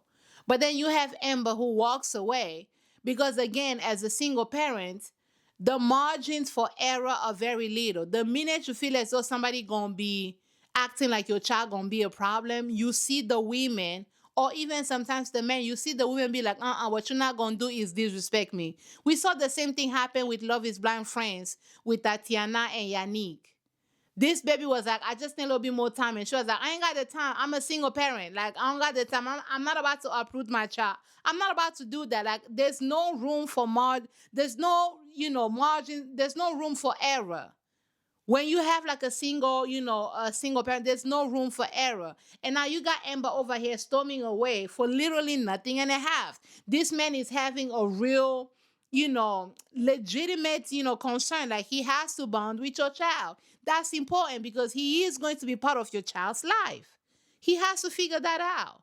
But she's taking it as if like, he's almost, seeing, her daughter as a problem. And that's not true. And so now we have Ashley, Priyanka, and whatchamacallit, Nomadically Alex. And they're talking about, again, his nomadic travels. And his story keeps changing. Ashley stay on his behind. Because now he's catching an attitude with Priyanka, talking about, where he was in Austin, whether he lived in Austin or whether he traveled from Austin, all of those things. And I'm just kind of like, girl, the men keep lying. The man's story keeps changing. Wake up.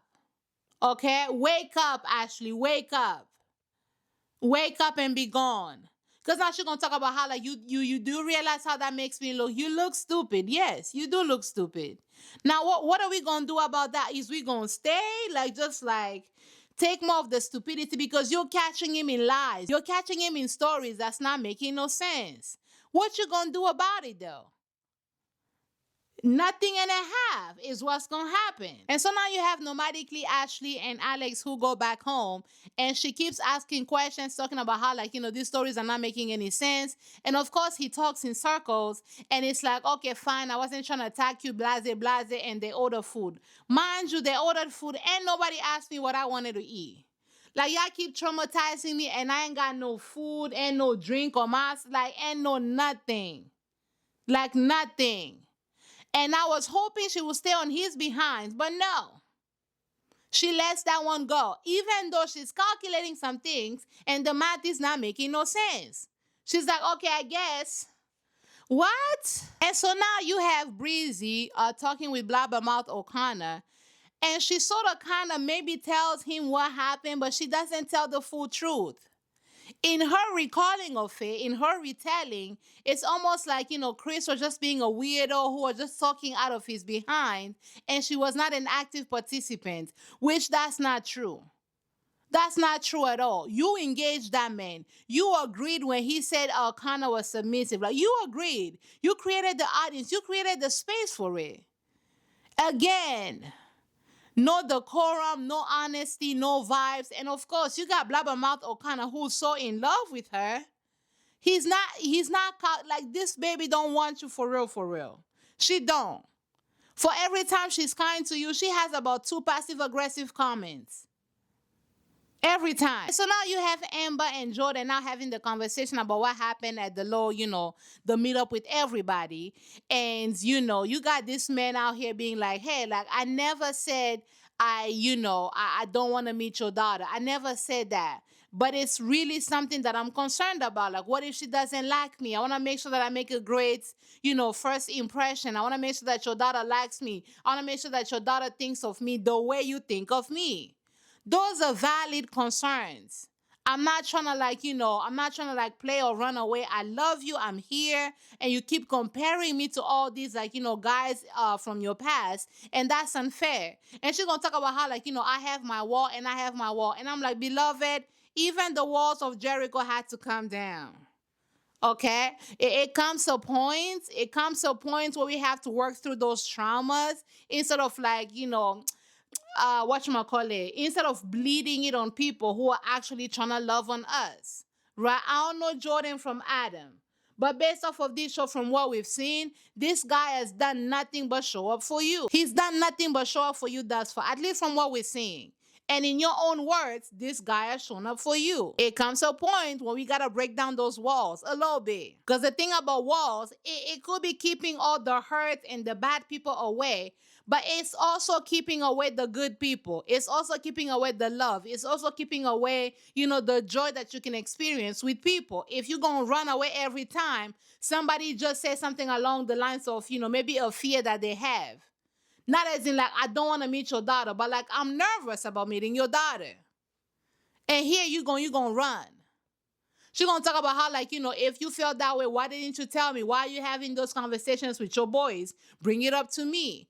Yes, that's fair, but also, those are his boys. He's allowed to share how he's feeling without, disrespecting you, he never said anything negative about you. He shared what he's feeling about meeting your daughter. I'm feeling nervous. I feel like that's a relationship that I have to foster as well. You heard it wrong. You heard half the story and then ran with it because you got your walls up. Okay, the walls may be keeping the pain away, but it's also keeping away the joy. It's also keeping away the peace. It's also keeping that away a little bit. And again, when you have a child, ain't no margins for error, ain't no room for no flaws. Because what you're not about to do is hurt my feelings and also hurt my child's life. You're not about to do that. You're not about, like, single parents, they're gonna give you half a chance. Like, it ain't even gonna be a full chance. It's gonna be half a chance to get it right or get away from them. In Jesus' name. They don't play those games. And that's unfair to Jordan Loki. Because he keeps being compared to all the people. Because she was like, oh, guys be saying all of the things, but never show up with their actions. And it's like, my actions have been different. I've loved you. I've showed up for you. Like, I've done all of the things. And it's unfair for you to keep comparing me to everybody in your past. It is unfair for you to keep comparing him to everybody in your past. But she's like, hey, just be honest with me. Talk to me about the things. Don't go talk about me with other people. Talk to me and all of the things. And you had this man who was like, dang, like, I was so nervous. I ain't ate nothing. And I'm like, yes. That's how a man should feel about losing you. Okay, I didn't know if you was gonna leave me, so I ain't ate. And that's a big deal for Jordan. One thing about Jordan, he don't miss no meals. But he missed a couple meals because of how nervous he was about losing Amber. Okay? You should have a man that's low-key afraid of you walking out of their lives. Brittany, you hear that? Because one thing about Devontae, he don't care if you there or not. He really do not give a damn at all. At all. So now at this point, they're trying on their wedding dresses and their suits. I'm going to skip all of this. I promise you, I'm going to skip this because it don't ever give nothing. And I don't want to be before y'all long. And at this point, just go ahead and insert the claps because we're just going to go ahead and go into the next episode. Clap for me. I'm going to wait. Clap. Clap.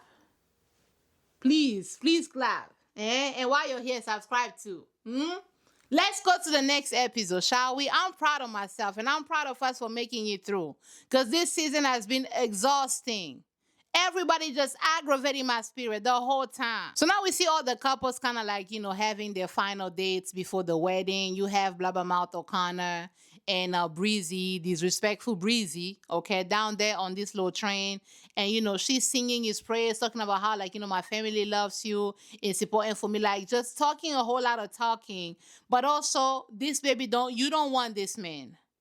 You don't want this man, okay? As much as I hate down-to-earth Chris, okay, who's like the size of half a door, below the doorknob, okay? As much as I hate his guts, at least he wasn't out here too strolling and gyrating. He left that lady alone.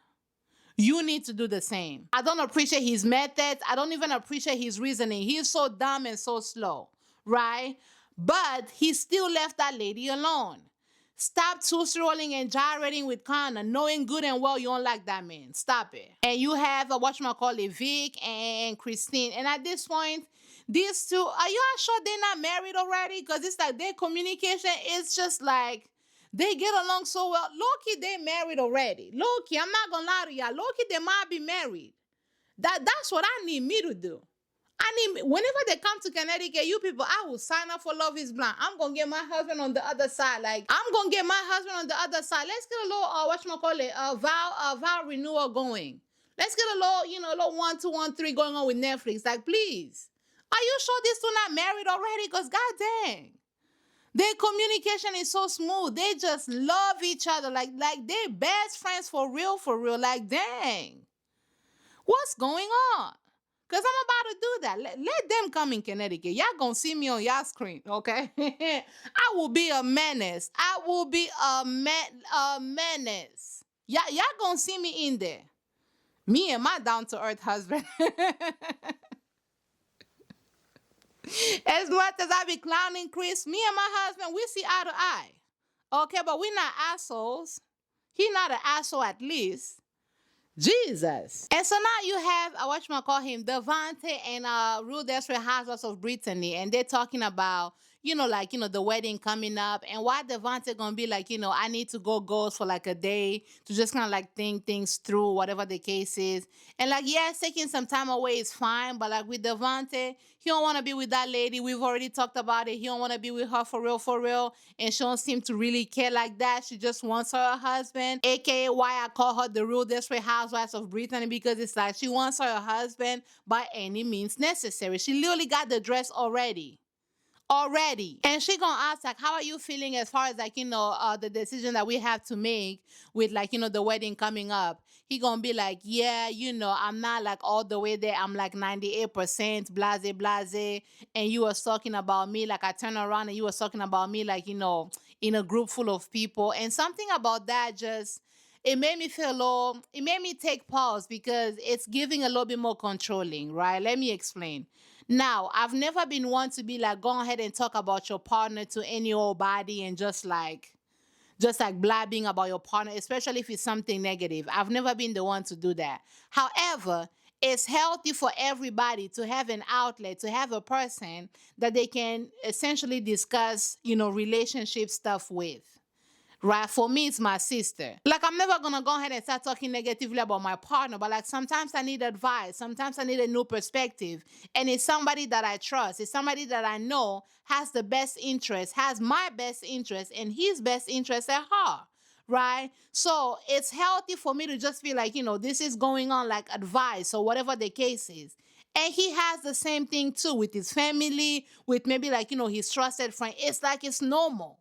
It's literally normal. It's even healthy, right? So to have Devontae almost be like, oh, I heard you was talking about me. Mind you, she didn't say anything negative. I think one of the girlies that asked her, like, how are things with you? And she was like, I feel like, I feel like I'm more in this than he is.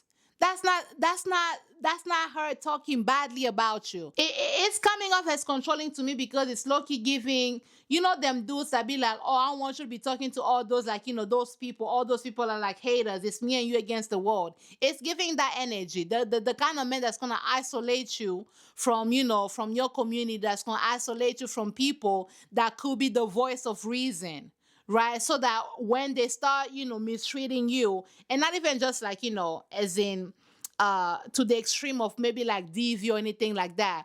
But like if they're ever gonna be, manipulative, if they're ever gonna be controlling, if they're ever gonna be, disrespectful or blase, they don't want you to talk about it to anybody so that you can be easily manipulated and controlled. The same way he was down there in the pool talking about how like, oh, she needs a lot of validation. Is that you talking negatively about her? No.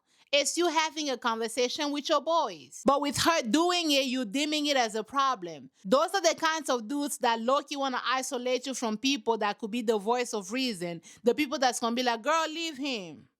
He don't want you around those people. And why this girl? One thing about Brittany, she always... Jesus. I promise you, I be trying for the girlies. Why she gonna be like, in this same conversation, she gonna be like, oh, I know that you're not the kind of guy to almost like, gush over me. And that's like, okay. You're not the kind of guy to, tell me that I'm pretty and I'm learning to be okay with that. Why? You're a pretty girl. Find you somebody that wants to tell you that you're pretty. Why would you feel like it's okay for you to settle for somebody that won't gush over you? The only thing he gonna gush over is your clothing. And you see why he don't want you to talk to nobody? Because if I'm your friend and you come and tell me that my husband or my man don't ever be complimenting me, he don't ever be gushing over me, I'll be like, girl, that's not normal. Leave. He don't want you to talk to people so that he can low-key control you. Low-key. And you are okay with anything just so you could say you have a husband. Why? Your man is supposed to desire you. Your man is supposed to gush over you. Vice versa. You're supposed to think your husband is very attractive. He may not be attracted to everybody, but you're supposed to find him attractive. And you don't. You don't. But you want a husband by any means necessary. You already have the dress. So it's okay if he doesn't even think I'm pretty. It's okay even if he's not gushing over me. I'm gonna accept it just so I could have a husband at the end of this. Why? Why? And so now you're gonna have Devontae in this same conversation, right? He gonna let what's her name? The real desperate housewives of Brittany that he wants him a prenup. Now, I'm not against prenups, especially in an experiment like this. You do not have enough data to know for sure, if that person is for real. You don't. You just don't. You've not seen them through different seasons. You've not seen them through sickness. You've not seen them through, financial. Like, you've not seen them even through different weathers. Like, how are they like in the summer versus the winter? Like, you've not seen them through anything. So having a plan in place that protects everybody, right? Having a plan while things are still happy, everybody is happy. Having a plan in place that protects everybody is very just like, it's the wisest thing to do, right? However, comma period, I still think that Devontae is low key. Devontae keeps moving the goalpost a little bit. He don't want to be with this lady at all. And so he's trying to find any reason to find a way to end this relationship without actually just being like, you know what, I don't like you. Let me go ahead and be gone. He doesn't want to do things the way Chris did. He doesn't want to. He doesn't want to be like, you know what, I want me a wild woman. He doesn't want to do that. So he's going to be like, let's do the prenup. And so you have her over there like, why would you want to do that? Like, I love you. I'm in this for real. And he going to be like, prenups are there to protect us, which I agree. But again, in Devontae's case, Devontae is trying to find any reason to make this girl be like, I guess it's not working without him having to be the bad guy that essentially ends things. You gotta have a whole conversation, like a whole kumbaya moment before he could be like, dang, like you're really pretty. Mind you, she's so easy on the eyes. Very pretty girl. And why she gonna be like, let's go ahead and pray, beloved. Why Jesus got to do with anything? Jesus loves you, Devontae don't. In Jesus' name, he don't. Okay? Like, we could pray as much as we want to, but like, prayer not gonna change. Prayer not gonna change a man that don't want you. It's just not gonna do it. In Jesus' name. Okay? The Savior loves you, Devontae do not. Okay, go ahead and be gone, beloved. Go ahead and be gone. And so you have Ashley and, her nomadically Alex, realistically, on their little dates before the wedding. And you can just tell, like, she's the one asking all of the questions. Like, what does our future look like? He never really has an answer. We're just going to be traveling. We're just going to be in Florida. Maybe we might be in Austin. Maybe we might, like, he never has an answer, for real. But, I'm confident. In what? What are you confident in? In what? And so they have the little moment, they're gonna talk and they're gonna toast, and he talks about soccer again. Get off my screen. I'm just tired of these people. I'm just I'm tired. Couldn't have done it without you, and I wouldn't have. And so now you have this respectful Breezy with Blabbermouth O'Connor, and she gonna talk about how like I wouldn't have done this experiment without you. There's no chance, blase blase. It's like, are you gonna be honest with this man? Yes or no? Like, are you gonna tell him the whole truth? How, like, you was over there letting that man, dog him? Like, are you gonna, or you just gonna keep talking? My friend's gonna tell you that you're not getting the best version of me. Then show him the best version of you. Well, what is the best version of you? Is the best version of you more respectful? Is she not as disrespectful as the current version? That's gonna be sitting over there drooling over Chris. Still obsessed with you. Blabbermouth O'Connor is in love with this woman. He gonna be like, even as if this is not your best version, and I'm already this in love with you, I can only imagine when you show up as your best self, how I'm gonna feel. This man is in love. But she don't like you for real, beloved. Like, just O'Connor, go ahead and be gone. I see your car, and I'm like, this guy doesn't give a he doesn't give a shit about anything. So now she gonna ask him like, is you ready for marriage? He gonna be like, yeah, I think I'm gonna be a great husband. I think I'm gonna be me a great father. She gonna be like, transparently, I'm gonna be honest with you. When I came to your house, I was like, this guy don't give a damn about nothing. I agree. They're not socialized to be, thoughtful about the environment, blase, blase. But she gonna talk about his car. What was wrong with his car? Was his car dirty too, or was it not the latest model? Like, does he also have nothing to give you, like, Kevon? Like, what? A presentation of like our house and our family, and like, You thinking about the presentation of the house and the family. Yes, that's simple. And like we've spoken about, men are not socialized to care about those things. However, in the last scene when you guys were cooking, you were sharing how like he's been cleaning, he's been cooking, he's been doing all of those things. So you don't like this man. I'm gonna say the part that you people are still tootsie rolling and I'm tired. You don't like this man. It's an idea of masculinity that you like. It's an idea of masculinity that you envision. The Connor just doesn't have. No matter how much he loves you and no matter how much fun he has with you, there's a version of masculinity that you desire that he doesn't seem to have, which is why you feel comfortable to be allowing down to earth Chris who is half the size of a door, okay, below the doorknob with his salmon looking face that you let that man call this man submissive, even though he was sitting over here tidying up and trying to clean up to almost like level up so it won't upset you, right?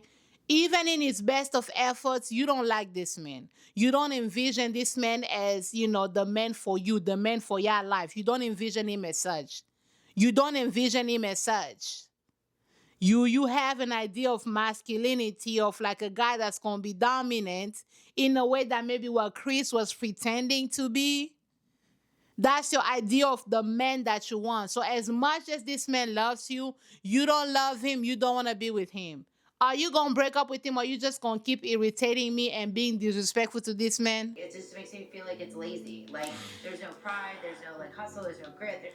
It just makes me feel like it's lazy. And this is her referring to like how he presents himself. Like you're not, you know. And remember how I said like she will give him a compliment, but also behind that compliment gonna be at least five low jabs.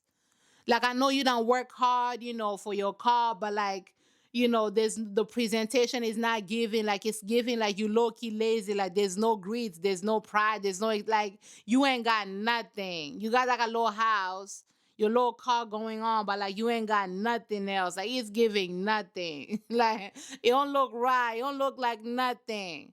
And you don't care that it don't look like nothing, and that's a problem for me.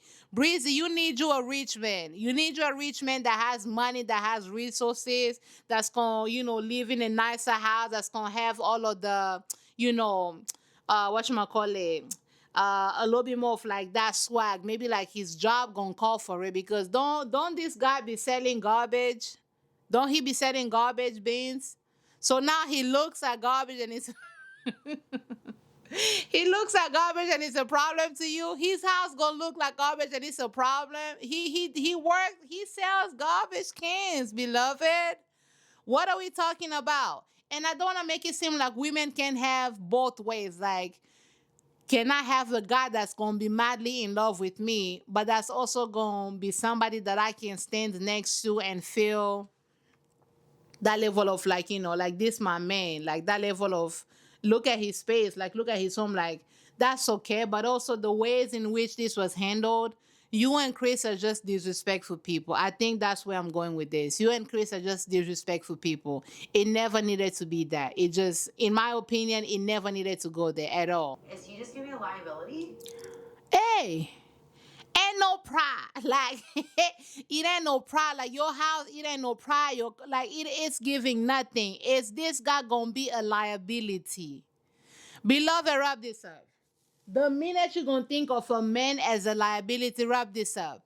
And you got O'Connor there, who again, he's just so madly in love with this woman. He's not even catching like the low key, like the jazz. Like she just called you lazy. You just look terrible. You're lazy. Your space is not even giving. Your car is low key, stupid looking.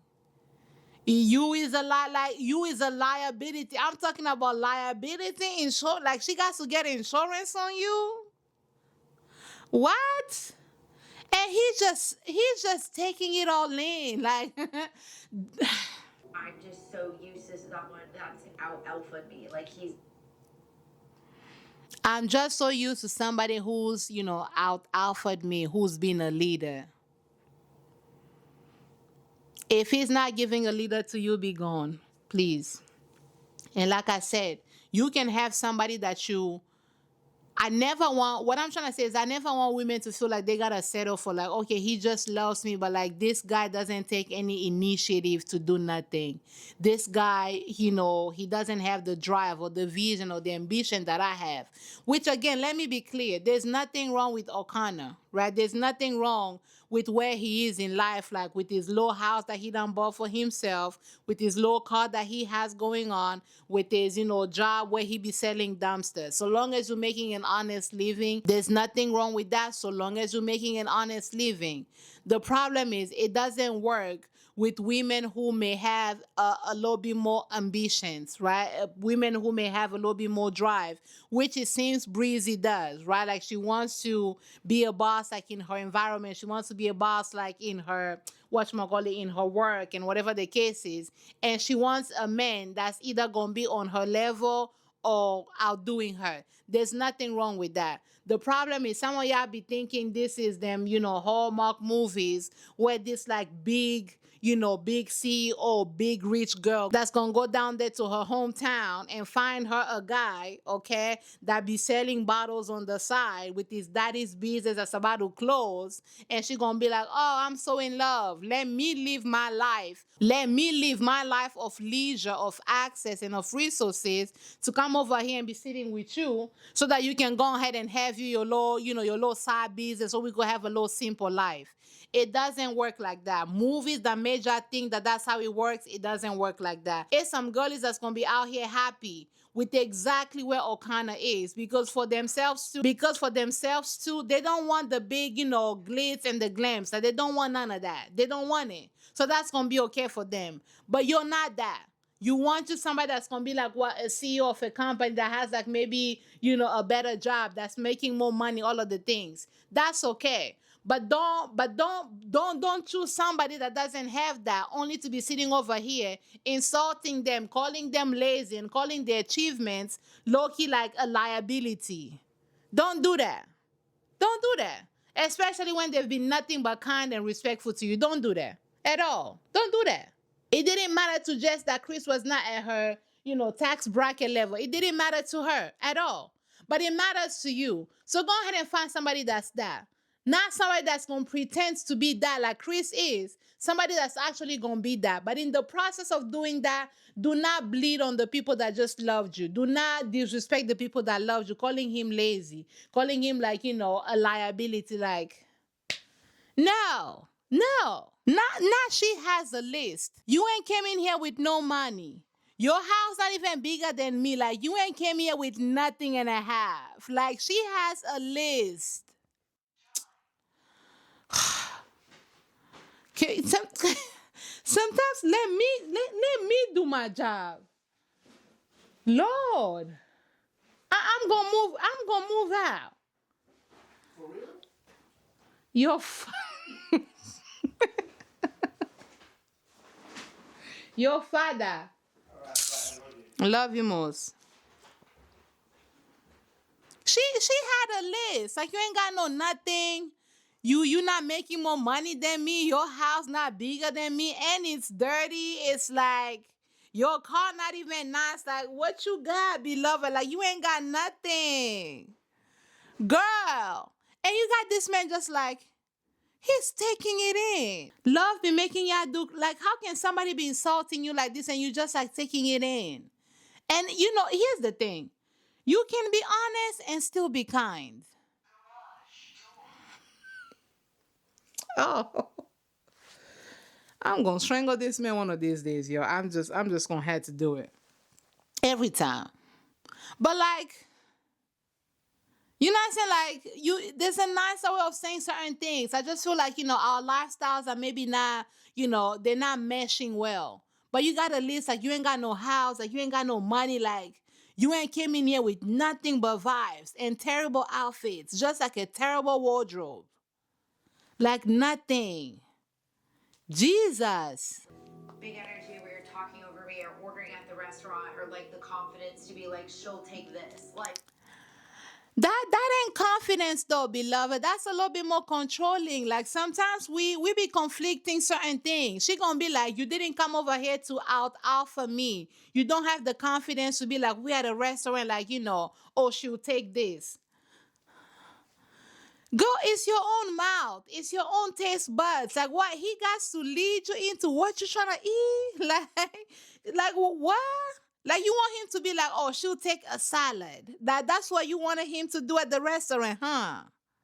A lot of us girlies, we low-key have to heal because that's not leadership. That's not masculinity. That's ego. That's ego that we've seen, portrayed on TV. A man ordering for me, I would low-key take that to be controlling. Unless, of course, we know each other for such a long time, right? And maybe we're meeting up someplace and, they know exactly what I'm about to get. That's cute. That has come from like time. Like we know each other. Like, I probably know what she's gonna be craving. Like I probably know what she might want to eat at this, certain restaurant. Like there was this one place that we went to, and there was a drink that I really, really like, and I kept talking about it. And he was asking me like, "What does it have? Like maybe you could try to make it at home because I've been making cocktails, right?" So if we go out to that restaurant, maybe he might be like, "Oh, that's the drink you wanted."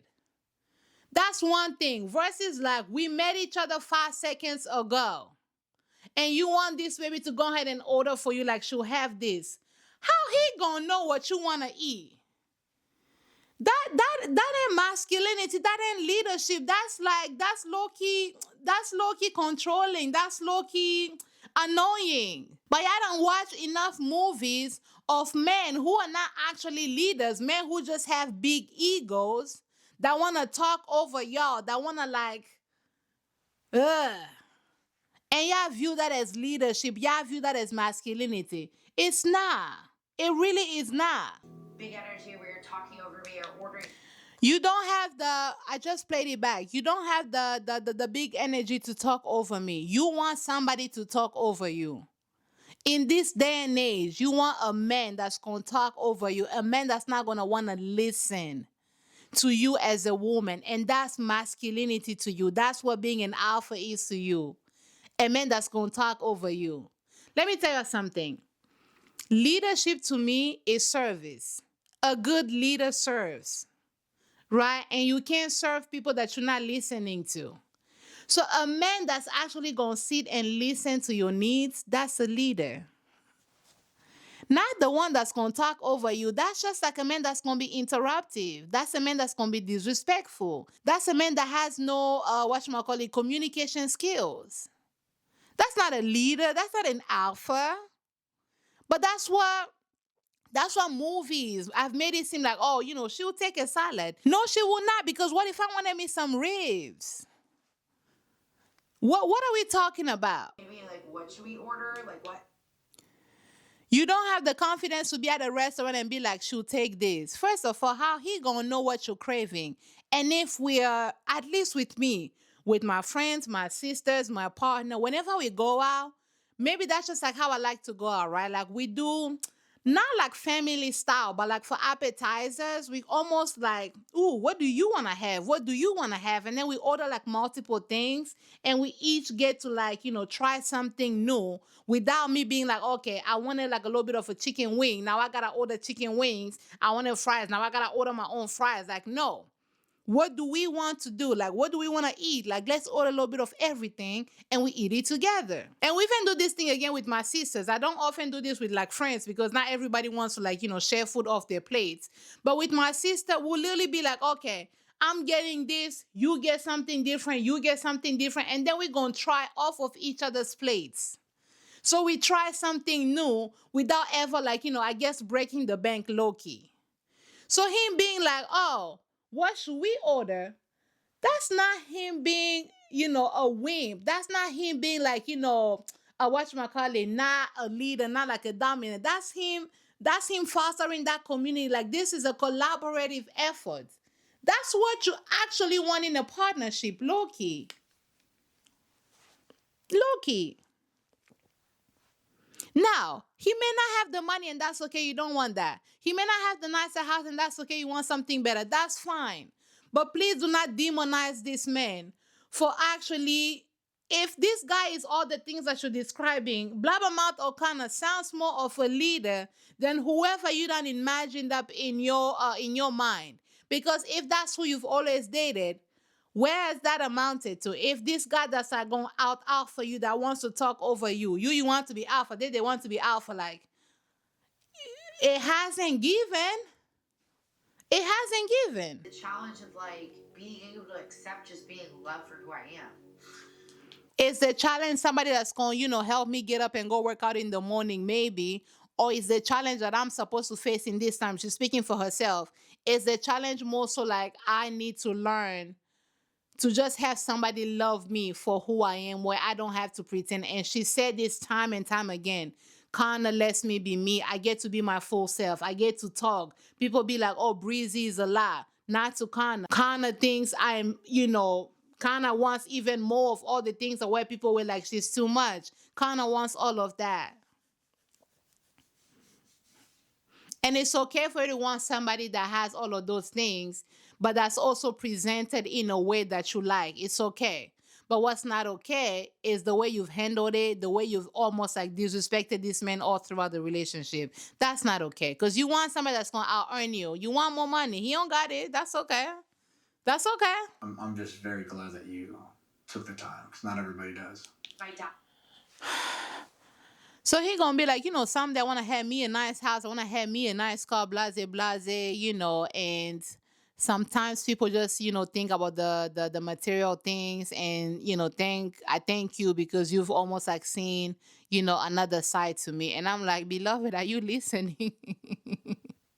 Of all the sides that she saw, she still wants the side that has money, the side that has a nice car, the side that has a nice house. Like, are you listening? Are you comprehending what is being said to you? Like, what? Like, what? Maybe that's you've been chasing the wrong thing and you need to shift into something like that. Where Again, I want to agree and disagree with the dad a little bit. And I'm speaking generally for women, right? We're just using it as a case study at this point because she's already aggravating my spirit. But again, it's okay for a woman to want somebody that's going, if we're going to use Breezy, right? It's okay for Breezy to have a man that's going to be as deeply in love with her as Connor is, while also having all of the things that she desires, like the presentation of like, the stability. I think that's what she's describing. The drive to be like, okay, I'm not just okay with my little Toyota. I want, I don't know. I want me a freaking Benz one day, like, and I'm gonna work like that pursuit of like maybe the drive to like want to do more than like, okay, I have a roof over my head, I have food, and I'm happy and I'm content. There's nothing wrong with that. But she desires a little bit more, a little bit more. There's a lifestyle that she envisions, and the lifestyle that Connor has does not match. This whole, Hallmark, Christmas movie where you have this like big, big giants in the city that has like a particular like, luxurious lifestyle, but she comes back and falls in love with the little mechanic on the side. You know what I'm saying? Like, and I'm not saying, I'm not saying nothing against mechanics. Follow my point, please. Let's not be slow, right? But I'm going to leave all this glitz and glam for the simple life. She doesn't want the simple life that Connor has to offer. And what I'm trying to say is that it's okay for her to fall, for her to find a man that's going to be madly in love with her the same way Connor is, who also matches and meets that glitz and glam lifestyle that she has. She shouldn't have to trade like, okay, I'm giving up the glitz and the glam, or I'm going to be the only one working towards the glitz and the glam because this guy that's madly in love with me is okay with his little Subaru, okay, and his little 2-bedroom down there in Oklahoma. Although a 2-bedroom and a Subaru down there in Oklahoma is a very beautiful life, maybe just not for me.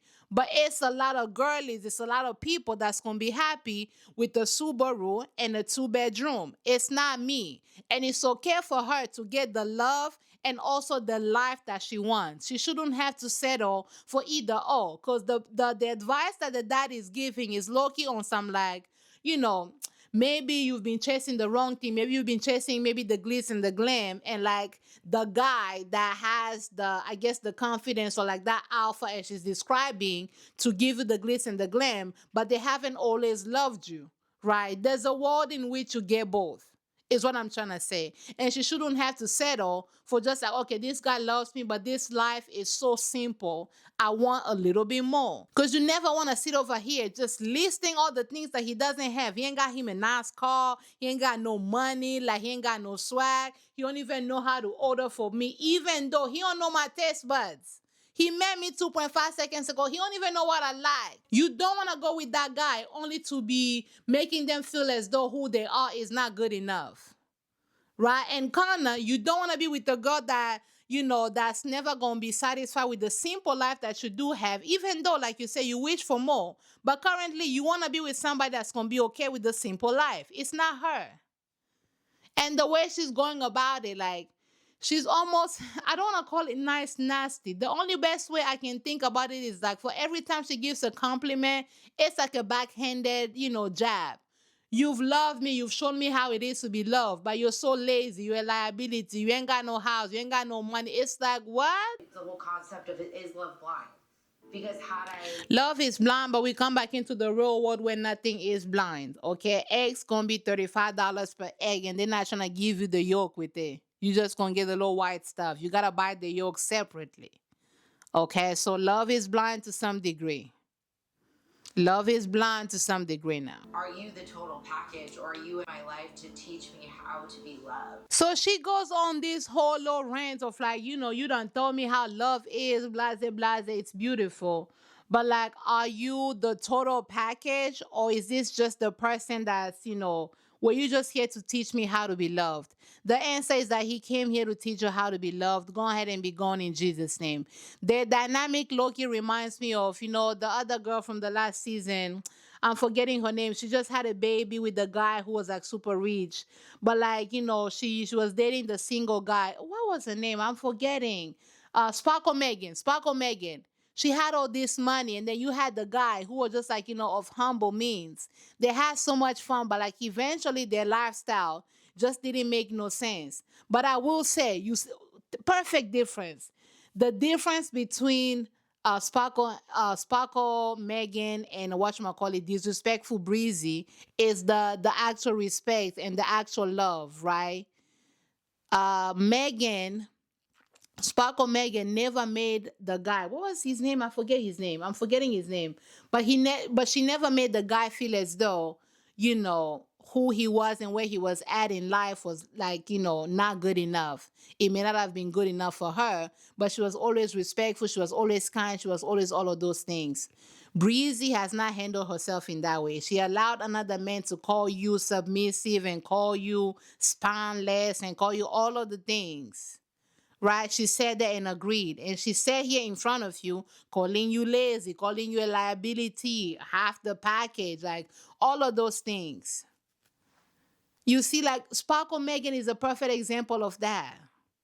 She never, at least from how I recall it, she never, she never made him feel that way. And Jesse never made Chris feel that way either.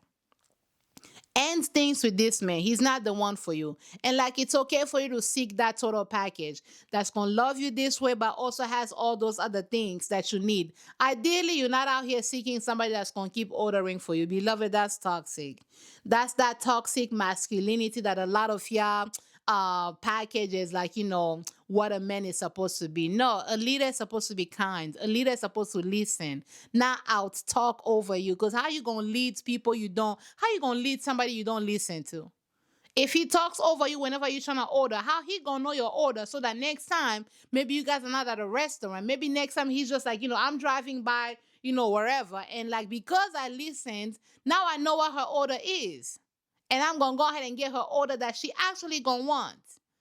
A leader not gonna out talk you. That's not leadership. That's toxicity that we continue encouraging in media, in movies. Like it's too much. So they talk and they talk some more. I'm just tired. Like I need to go ahead and eat. But ultimately, she says she's not ready to walk down the aisle. And he's like, I just love her so much. If it's not now, I'm going to just wait until later. Beloved, don't do that. Find you a girl that's going to be happy with a simple life. And if you guys get more, it's just cherry on the top. You deserve that the same way she deserves to have her total package with a man that's gonna be madly in love with her, but that's also gonna, know her order and talk over her and be an alpha. Let her go find her alpha and she gonna be the omega. Like let her find her thing. You don't have to sit over here, working and almost having to prove to her why you are deserving of somebody like her. That would be like, Jesse be like, dang, you want me to go ahead and start doing Pilates? Let me sign up. Let me start doing CrossFit and doing Pilates so that I can become the woman that you would essentially desire. No, she gathered her belongings and she left. Kana needs to do the same thing. Please. Don't be out here making what's his name, down to earth Chris, who's half the size of a dough, below the doorknob salmonella looking self. Don't make him out to be, right. As in like you don't have a spine. Please don't do that. And so now we have Emma and it's her wedding day. And why Emma gonna just, they keep talking about the whole kids thing. And, they're on the altar. Like I'm not gonna keep pausing. I'm tired of these people. But they're on the altar. Why this baby gonna bring up the kids again? What's his name? Mike gonna bring up the kids again, and I'm just gonna like stop it. And you got Emma over here being dramatic as all hell, like, oh, I can't see, I can't see. And of course, they're gonna build up the music. She's just gonna be like, I can't see my life without you. So that's a yes. I'm gonna say yes to this man, even though I don't want no kids, and I know you really want some kids. We keep talking about the kids. They're not gonna go nowhere. They're really not. And of course, it's gonna be Mike's turn, and Mike not gonna say nothing, and they're gonna leave us right then and there. Why would y'all do that? Like, come on.